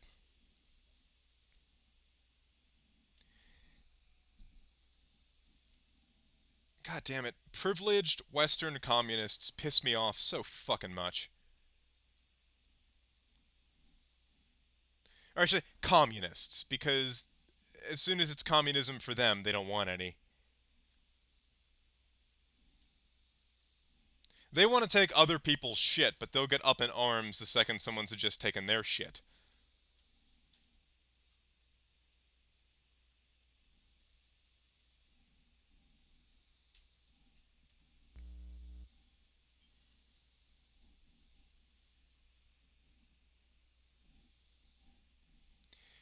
It's all so dumb. See, now, I've studied a lot of history, and I can say with confidence this is probably the dumbest period in history. It's not the best, not the worst. It's probably the dumbest fucking period in history. Some of the dumbest shit I have ever seen with my own two eyes is happening right before my face, and I can't. The number of times I've been reading the news, and I've thought, can anyone else see this shit? Am I the only person who can see this shit? Also, yeah, Bernie Sanders, the fucking messiah of champagne socialists, owns four fucking houses and is a millionaire. And you'll notice he stopped talking about millionaires the second he became one. Now it's just the billionaires. If you go watch his speeches from a couple years ago, he's saying the millionaires and the billionaires. But the second he himself became a millionaire, no longer talking about millionaires, only billionaires. Also, yeah, no, they have the latest fucking iPhone and they're talking about how they're a hardcore commie.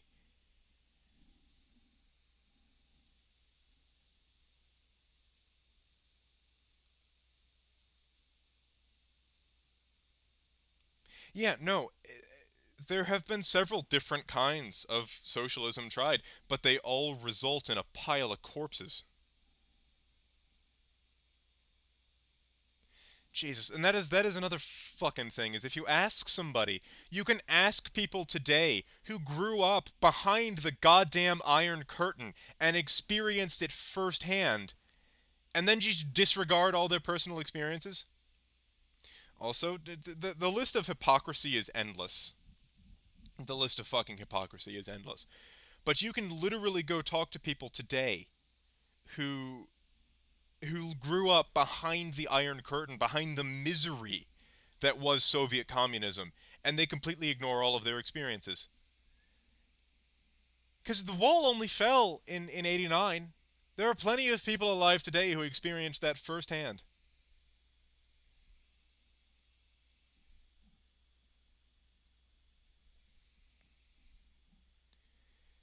It is the dumbest fucking thing. And as somebody who has studied the history of the communists, to genuinely be a communist, you either have to be ignorant of history or a terrible person.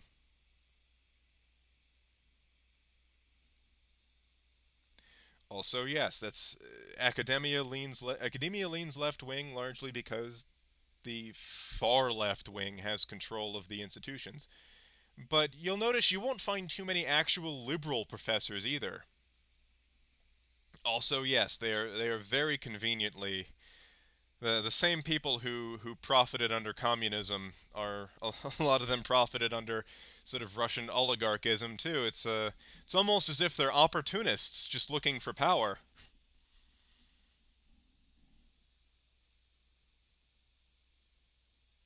Oh, I know. It's sickening that these people got amnestied. Um, but yeah, no, the Khmer Rouge was well, that was almost like a religious hippie commune. I wouldn't necessarily call that communism. But yeah, no, the Khmer Rouge is one of the most evil regimes in all of human history, and it's sickening to me that they aren't very well known.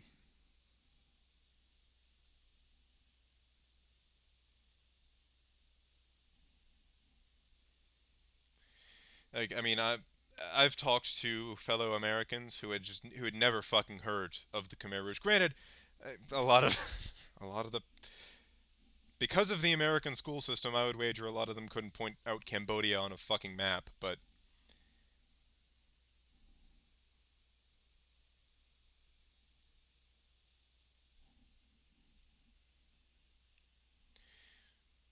no, the things that have happened under communist regimes, it's disgusting to me that people can still support that ideology. Communism should be looked at in as negative a light as Nazism,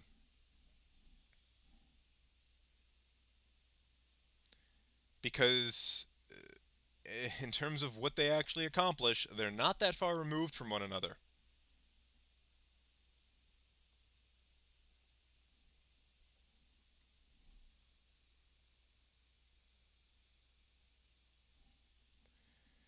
Yeah, that is it's disturbing, and I'm worried how this is going to look down the line with all these people being indoctrinated at young ages into this fucking cult.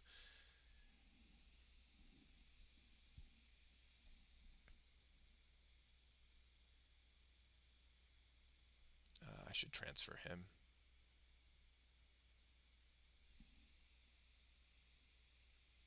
Yeah, it's the main difference between them was what they valued.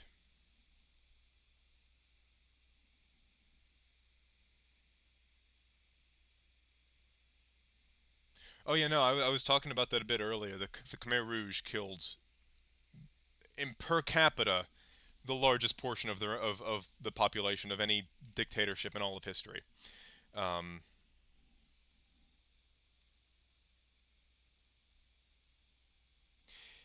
I mean, yeah, it is a bit easier to actually get that to function when a country is. I mean, in part, that's I would argue that's also what has allowed its right wing counterpart to explode.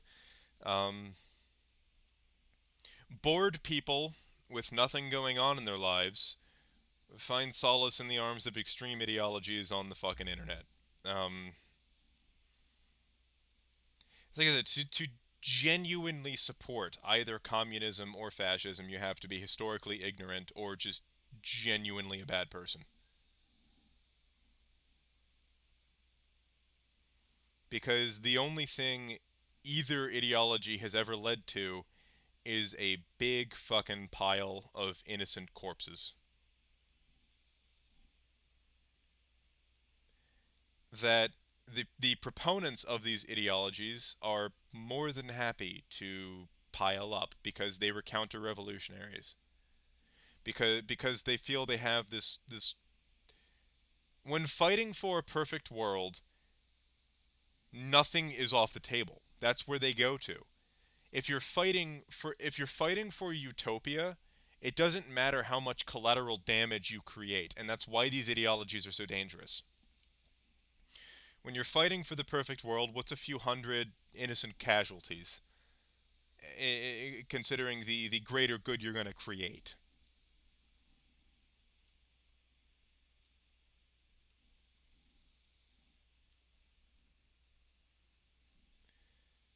And this is why I think the founding fathers were some of the greatest political minds who ever lived, because they recognized that the smallest minority was the individual. And these ideologies, yeah, and then these ideologies grind the individual into dust beneath jackboots. It's disgusting.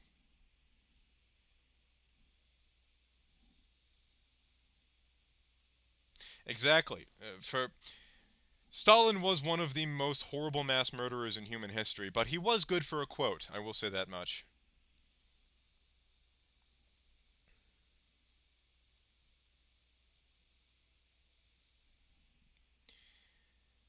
It's almost like a maladaptive. Uh, I honestly don't even know. It is a strange time to be alive. Um, but this is why history is so important, and it's why you'll find that a lot of schools don't teach it anymore, or at least not actual fucking history. They don't teach history how it is meant to be taught, which is the way I was taught to do history is you learn how to read the sources yourself so you can make up your own mind. Howdy, welcome to the stream. You came into a very interesting conversation. Um, but no, so the way I was taught to do history, exactly. But the way I was taught to do history, you read the sources yourself, and then you make up your own goddamn mind about it. The way history is taught often these days is we're going to tell you how history was, and you just regurgitate what we tell you. And that's not history. That's that's bullshit largely. Because history is meant for debate, lots of it. I mean, we're finding new information every day that changes our understanding of the past. Also, yes, I would agree that there is so much that needs to change with the American education system, that is not something I even can begin to tell you how we start fixing. But I try. I have this podcast in an effort to teach about history. That is the main reason I do this. Is I want to do my part to teach about history. Um, and it's part of why I could never actually. That's why I can never actually be a formal teacher myself. Is because I don't really want to deal with having to teach somebody else's horseshit lesson plan, especially if I know it's horseshit and I have to teach it anyway. Also, yeah, no, nothing makes sense anymore. Nothing makes sense anymore. I am not on Spotify, but I am on YouTube and SoundCloud and Podbean. Here I can actually let me share the link to the YouTube channel. I started putting out video content this year, but check this out. That is the podcast. Right now, I'm doing a series on the early Roman Empire, or late Roman Empire. Thank you. I think you'll enjoy it. It's called Paradise Lost. It covers the decline and fall of Rome from Marcus Aurelius down to the fall of the Western Empire in 476. Also, yeah, I honestly can't even tell you who's a racist anymore. I don't think anyone really knows. And part of the problem with it being thrown around so much is that the word has lost any and all meaning to a lot of people. It's like when everybody's a Nazi, nobody's a Nazi. Thank you. Thanks for subscribing. I think you'll like it. I've been a bit slow with the videos lately because I have been very busy with personal stuff.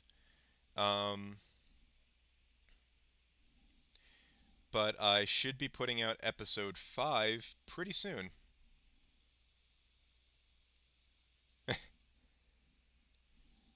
I try. And I started doing this as sort of a more informal way to. Oh, very. I got you. But yeah, so I just want to teach people about history. Um, I have a bachelor's in specialize in East Asian history in college, and I just want to. I come from a the. No, oh fuck off. Well, we got a civil war now. I have heard that a lot of people are moving out that way.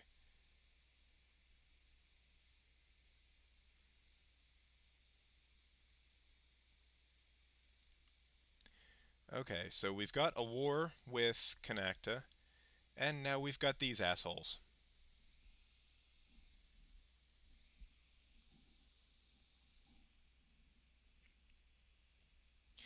I am an East Coast boy, born and bred.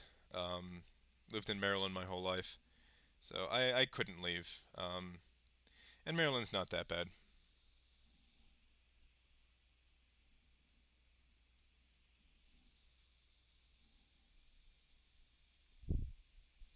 Yeah, no, and it's to utopians. That's just collateral damage. Also, kind of, because I think this person that I'm fighting is of my dynasty.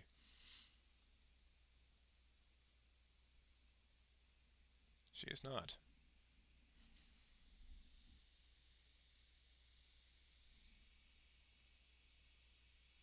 I do like Hogan. Um, I am quite fond of him.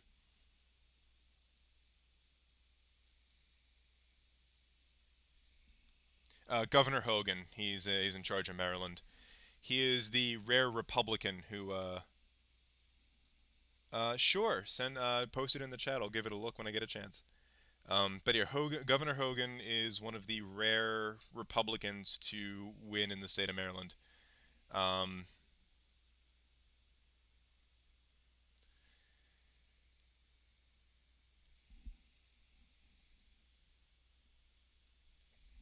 I think the last one is Ehrlich. He's the last one I can remember. But I was real little when Ehrlich was in power.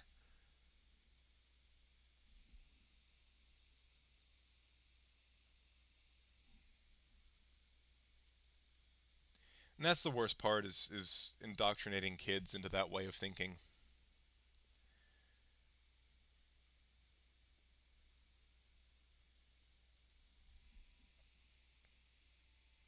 Yes, Maryland crab cakes are delicious, and we also have some cool history here.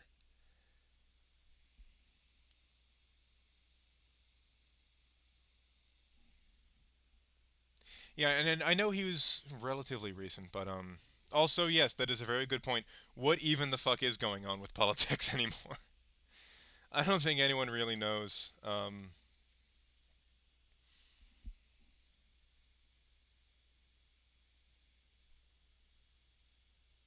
I know I'm deeply confused by most of it. Yep, I have been to Fort McHenry many a time. It is definitely worth a trip if you ever get the chance.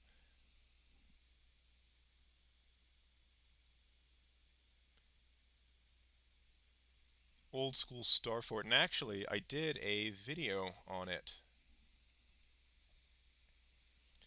Let's see. Here we go.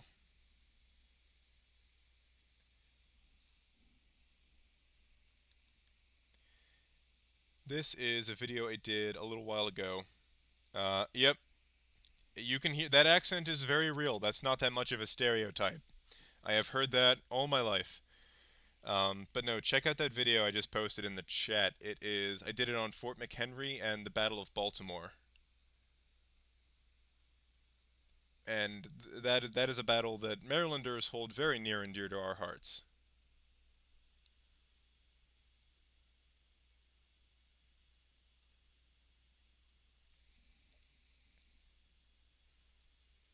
All right, now you dicks are going to have all your land stripped of you.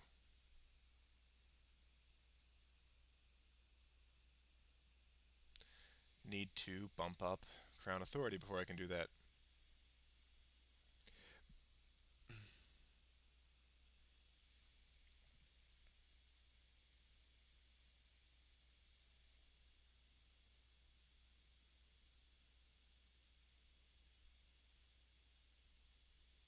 All right, we have Kent back. Yeah, that is Baltimore baseball has not had a great time in recent years.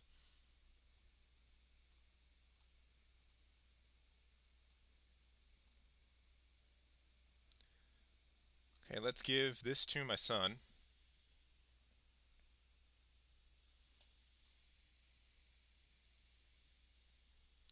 All right, that's that taken care of, but I've still got more. More that needs to be stripped away from you.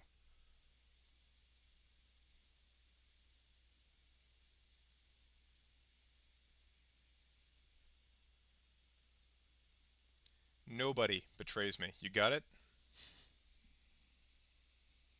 Yes, you can. You can.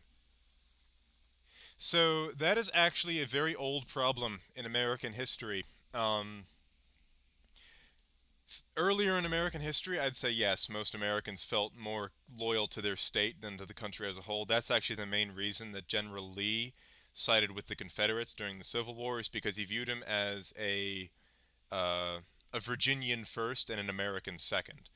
But these days, I would say most Americans identify as American first and their state second. But regional identity is still pretty damn important in America, I would say. Well, I mean, that has happened in the past. The parties have flipped several times.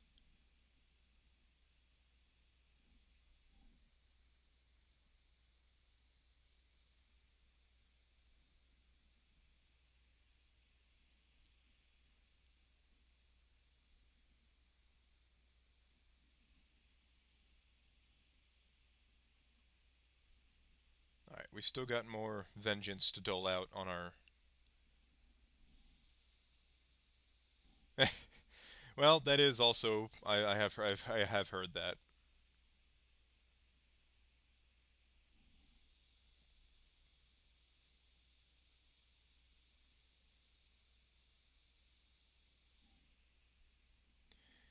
But I do like Maryland.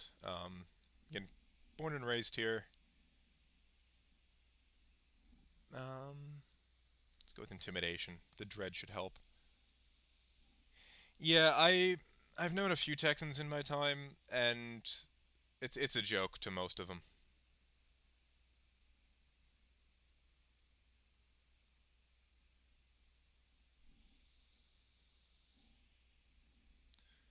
Okay, there we go. All right, but once, all right, there we go. Now we can get rid of this asshole.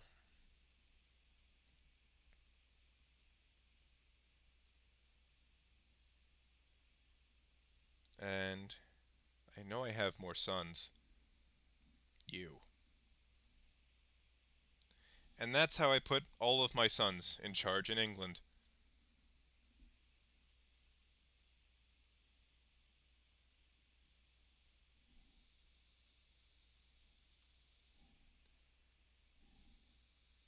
Oh, so to answer, there is a every few years there's talk of Texas seceding from the Union. Yeah, every few years they'll talk about it, but I don't think it's going anywhere.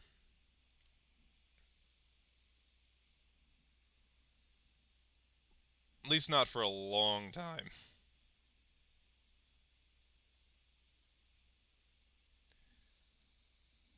Yeah, California is another state that talks about it pretty frequently. But that's not going anywhere either because, despite claims to the contrary, California is in dire straits and needs the rest of the country to keep it afloat.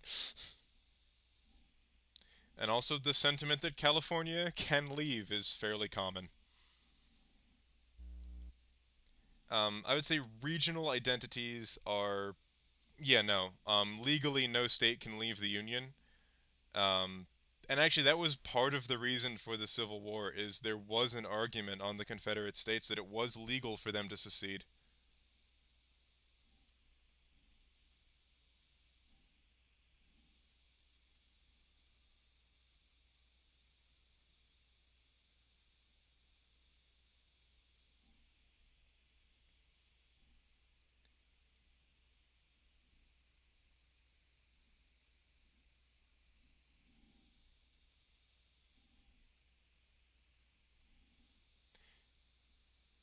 Right, but later after the Civil War, it was made illegal. That was initially the case. The states had the option to opt out, um, or at least it was implied that they did.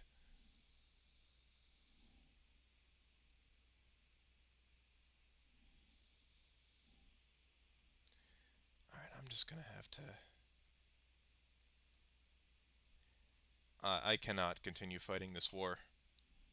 I'll just take the L there.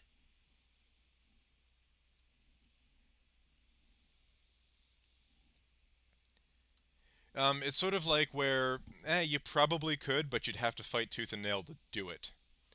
Um, because if a state decided to secede, like you can make it illegal, but that's not going to stop somebody because they know they're still going to have to fight for it one way or the other. It's sort of like Texas could say it's seceding tomorrow, but it would have to fight for it, and I don't really think it would be successful.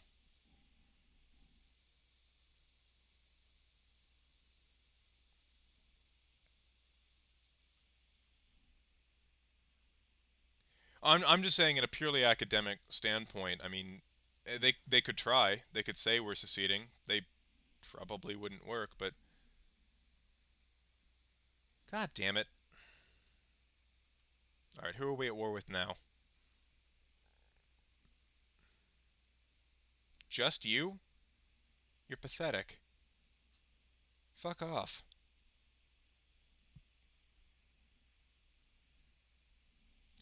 All right then. Yeah, it's like it's illegal, but what are you going to do about it if someone does it?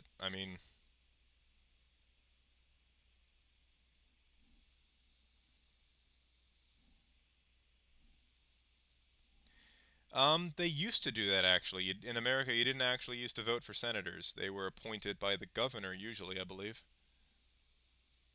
or through the state legislature. I can't remember. Yeah, like it's you're not allowed to do it, but oh, for Christ's sake.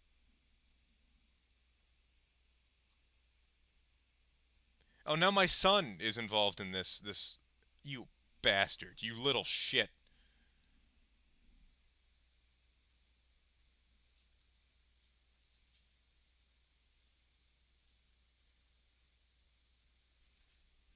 All right, you can fuck off.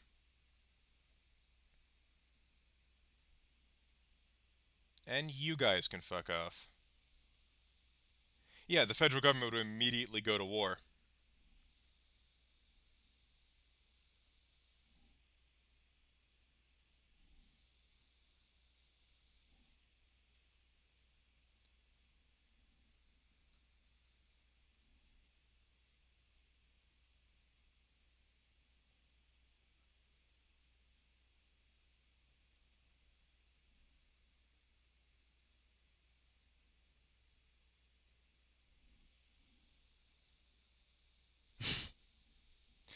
Do not worry about it at all.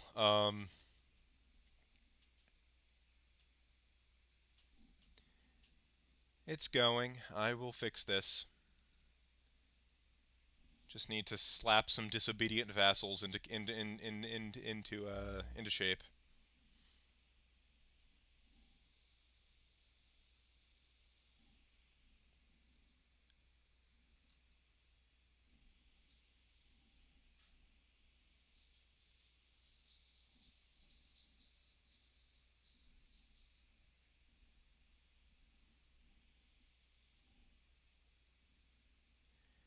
Okay.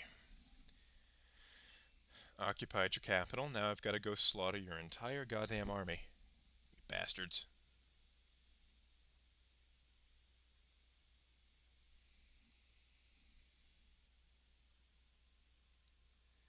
It didn't happen all at once during the, the original Civil War. South Carolina went first, and then other states followed suit. So you might see other states follow. You might not. It really depends.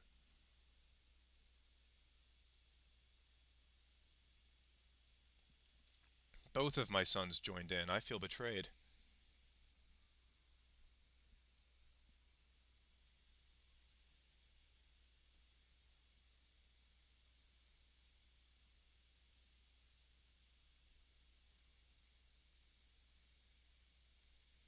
All right, now you guys can fuck off as well.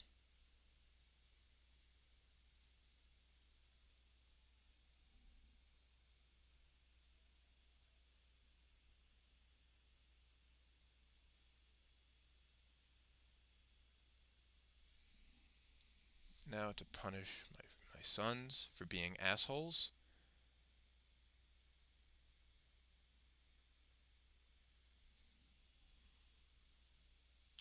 I'm gonna revoke your fucking title.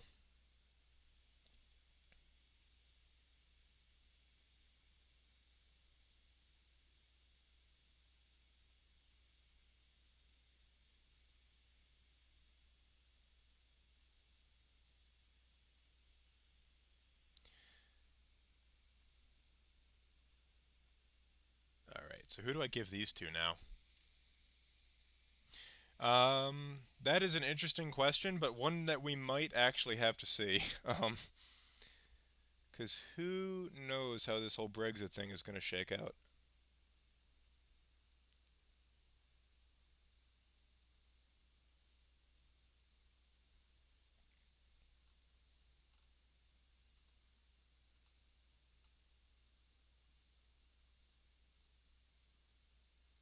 Okay.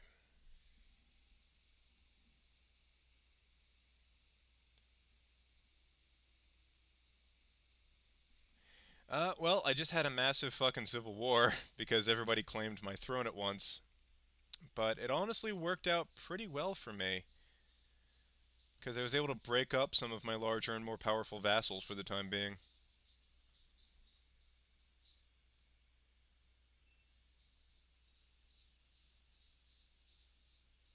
You, I will ransom.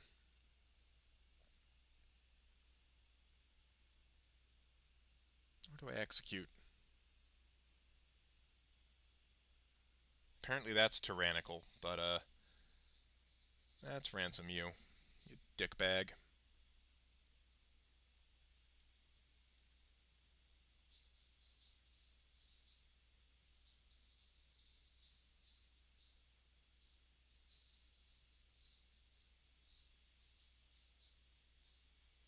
How to blow most of your treasury. Also, yes, that is true. The Scots and the Welsh, I believe, both have their own devolved parliaments away from Westminster.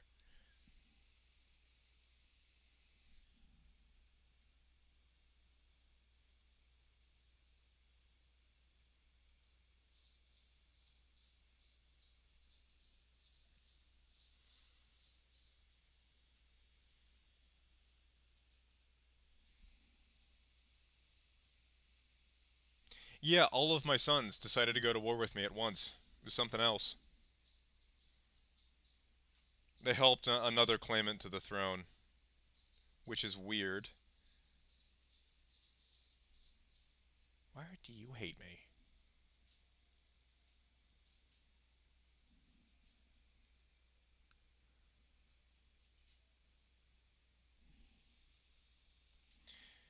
Um, I didn't form alliances with him. I hadn't yet, at least.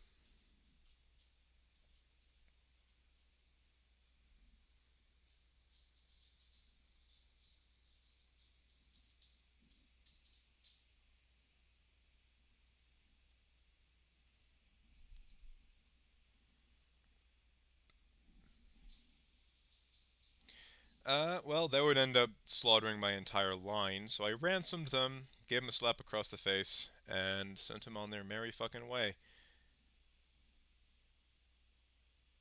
So, let's do that.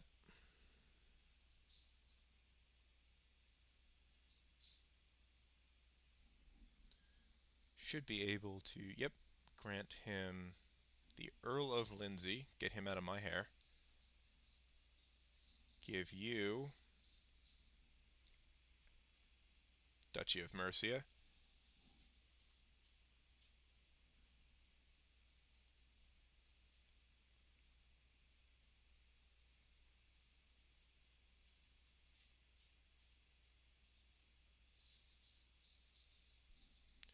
Ransoming everybody. We need a ransom all button.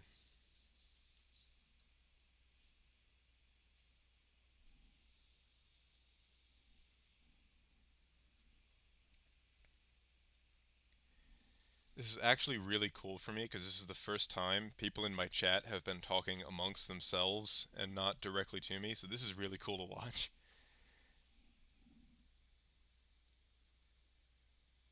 I must have accidentally clicked something.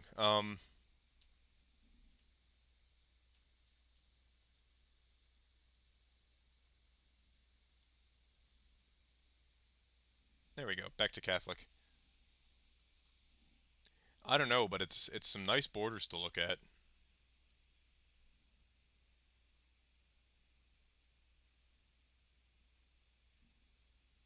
Let's ransom you.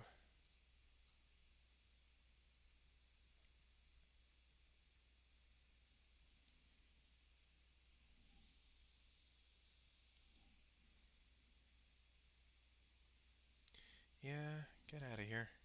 All right.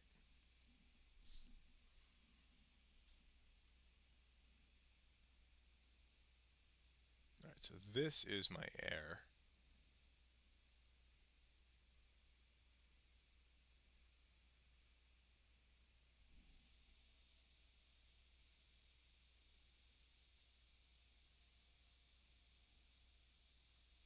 Well, thank you for the vote of confidence.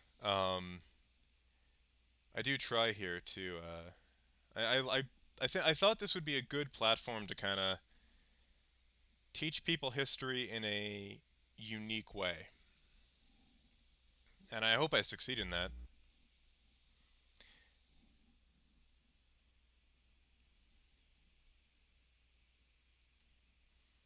All right, now I need to fix this situation. Yep, I am a Marylander. No, he's better suited there. Let's give him. Yep, Marshall. You're the best I got.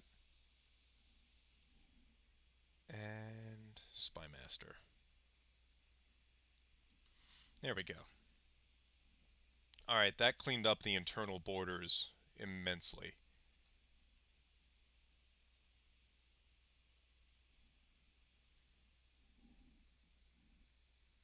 Actually, Wales is well on its way of being integrated into England.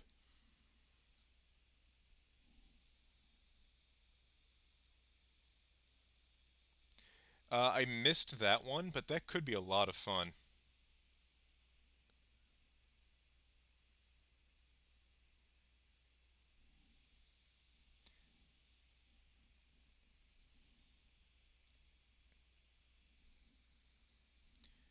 Okay, need to fix that now too. So get my marshal in here.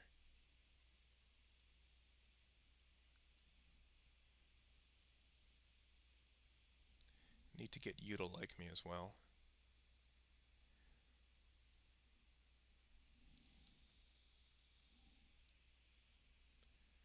Okay, so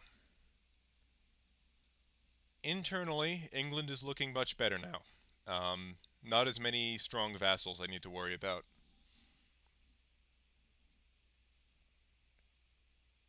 And I have all of this duchy back under my control.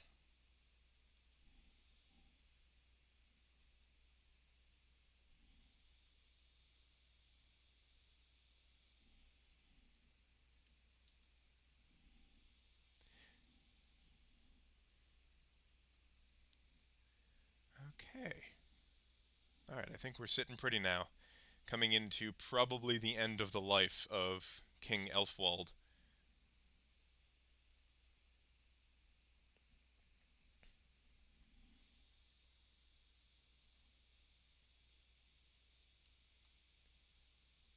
Huh. So, somewhere down here?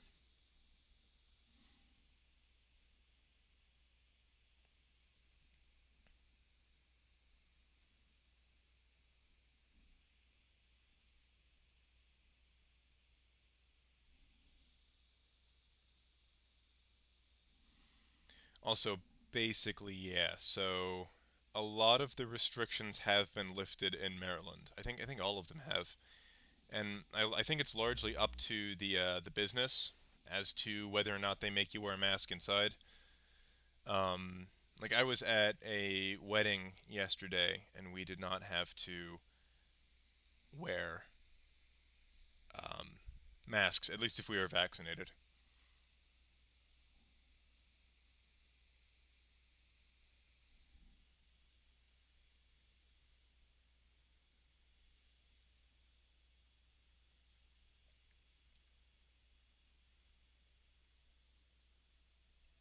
You know what? I'm just gonna send him a gift because I have the money for it.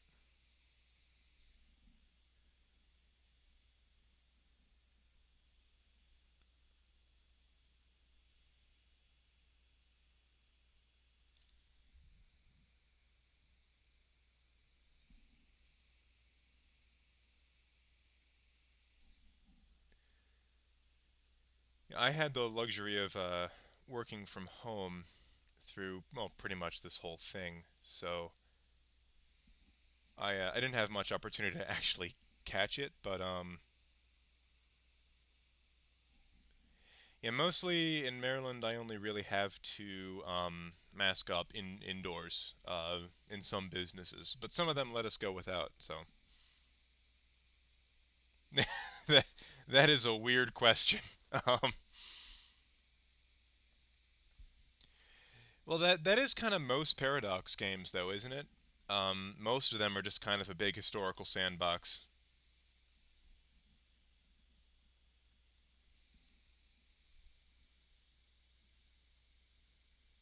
Oh, what are you people fighting over now? Defending and attacking.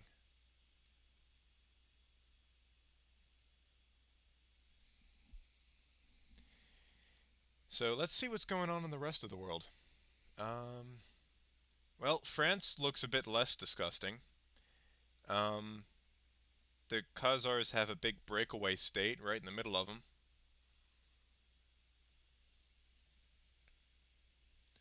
The Mongols are still a ways off. Um, I guess like what do you classify as a war criminal?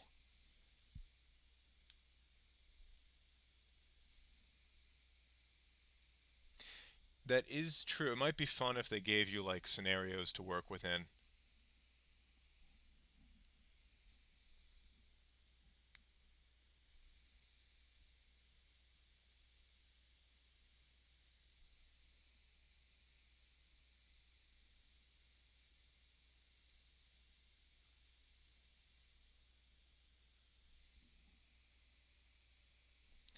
Well, actually, the main reason I have Hoi 4 is so I can have a Kaiserreich simulator because that mod is fucking awesome.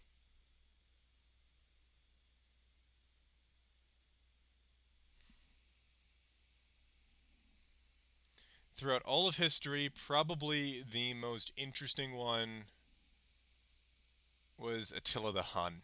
Um, I would classify him as a war criminal even by his own standards, but the thing I always thought was very fascinating about him is for his life of brutality, of rape, of pillage, of all the horrible fucking things he did. How does he die? He chokes on a nosebleed because he passed out drunk. And I am a big believer that history has a comedic bent to it on a long enough time scale. History has a slightly comedic bent. Um, and for someone like him to die in such an anticlimactic way tells me there's some kind of comedic intelligence behind it all. Vlad the Impaler was a fascinating figure, but I don't think I would really classify him as a war criminal if you understand what the Turks did to him when he was young. He was basically raped by Mehmet II. I mean, someone does that to you throughout your childhood, you'd probably want to impale those people on stakes too.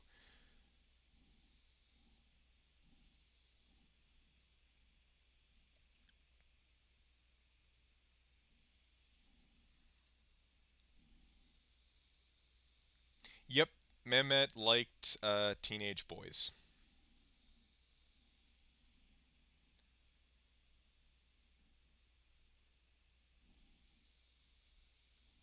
It was his little brother, actually, if I remember correctly.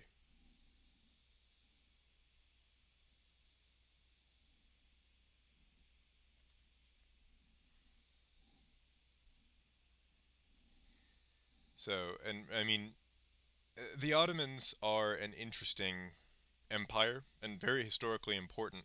But one thing that kind of gets glossed over is Yes, they were religiously tolerant for their day, but they also had this thing where they would take the children of Christian families and basically raise them as child soldiers.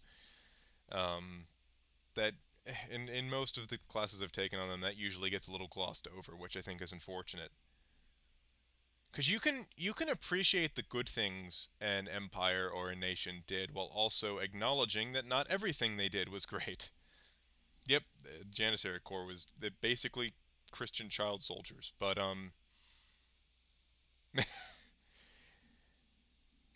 that would be, I would watch the shit out of that show if you could somehow do that. But no, I this is some there's no room for nuance anymore. Um,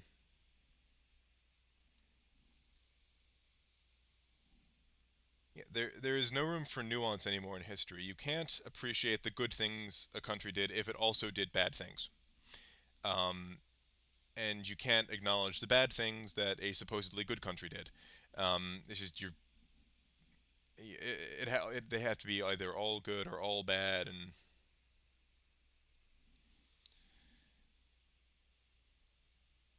my wife has been cheating on me, so let's ruin her life.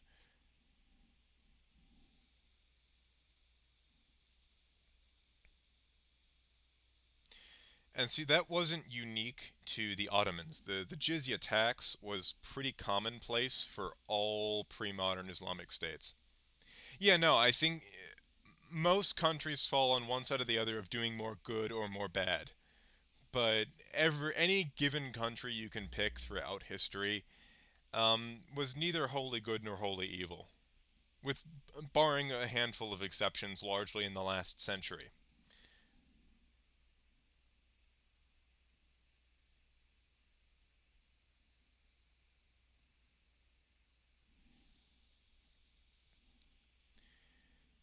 But most countries are, yeah, neither can't really classify them as good or evil because the standards of their time were completely alien to us these days. I do agree with you. The Mongols get too glowing a reputation in history. The Mongols were pretty fucking evil, all things considered. Um, when you consider the fact that they killed enough people to actually lower the global temperature, it kind of will change your perspective on the Mongols. But yeah, the Mongols slaughtered enough people to actually lower the global temperature, and they were directly responsible for spreading the Black Plague throughout the world, which killed millions across the entire globe. Roughly one third of Europe, a significant chunk of the Middle East, and huge swathes of Asia.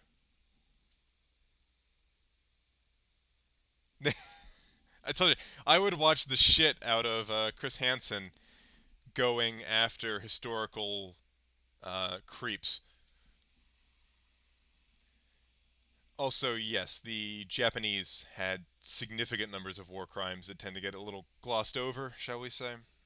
But beyond that, you had Korean comfort women, and so one thing that in the atomic bombing of Hiroshima, 20,000 of the people who died were actually Korean slave laborers the Japanese had captured and were using in the city to work the factories.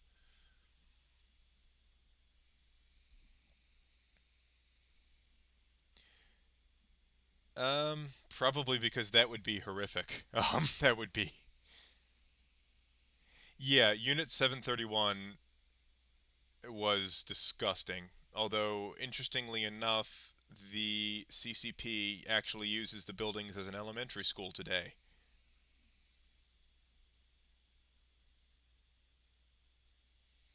which is interesting.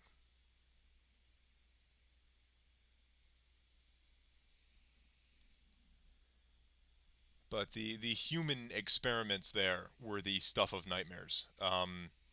One of the ones that my Chinese history professor specifically went into for us was they did they tested the limits of the human body. So they would freeze people alive. They would heat them up to figure out the exact limits that a human body could withstand. They also tested chemicals on human subjects. It was barbaric. Not just Chinese civilians either. A lot of American and Australian POWs were test subjects there. Yep, that too. It was like Dr. Mengele tier stuff. Like it was fucking horrific.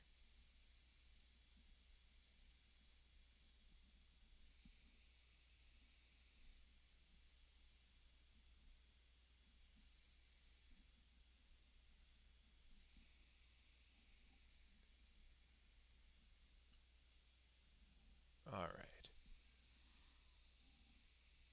Yep.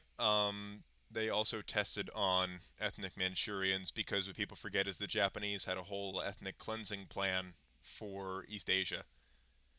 They already had basically started it um, in Korea.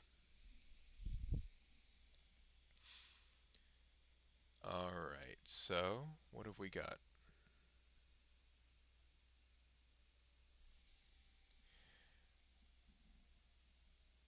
So vassals. What are we doing?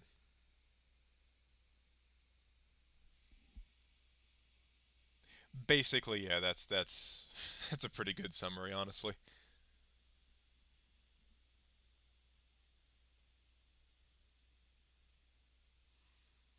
All right. So let me give my infertile son that duchy.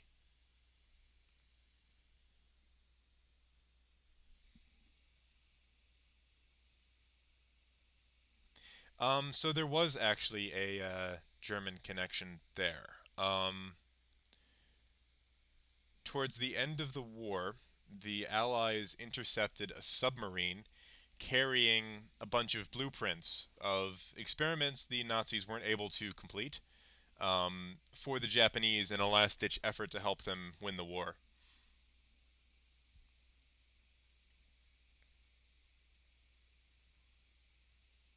Also, yeah, the Opium Wars are pretty fucking fascinating. That the For a brief period, the British Empire was the world's largest drug dealer.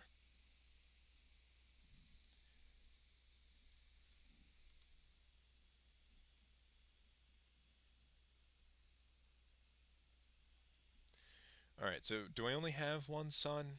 Okay, I have a second son, and he is not sterile, so I'm going to need him. I can ransom this guy.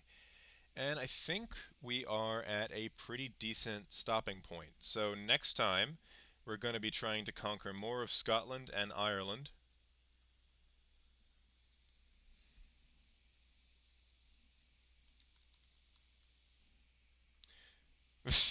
Kind of.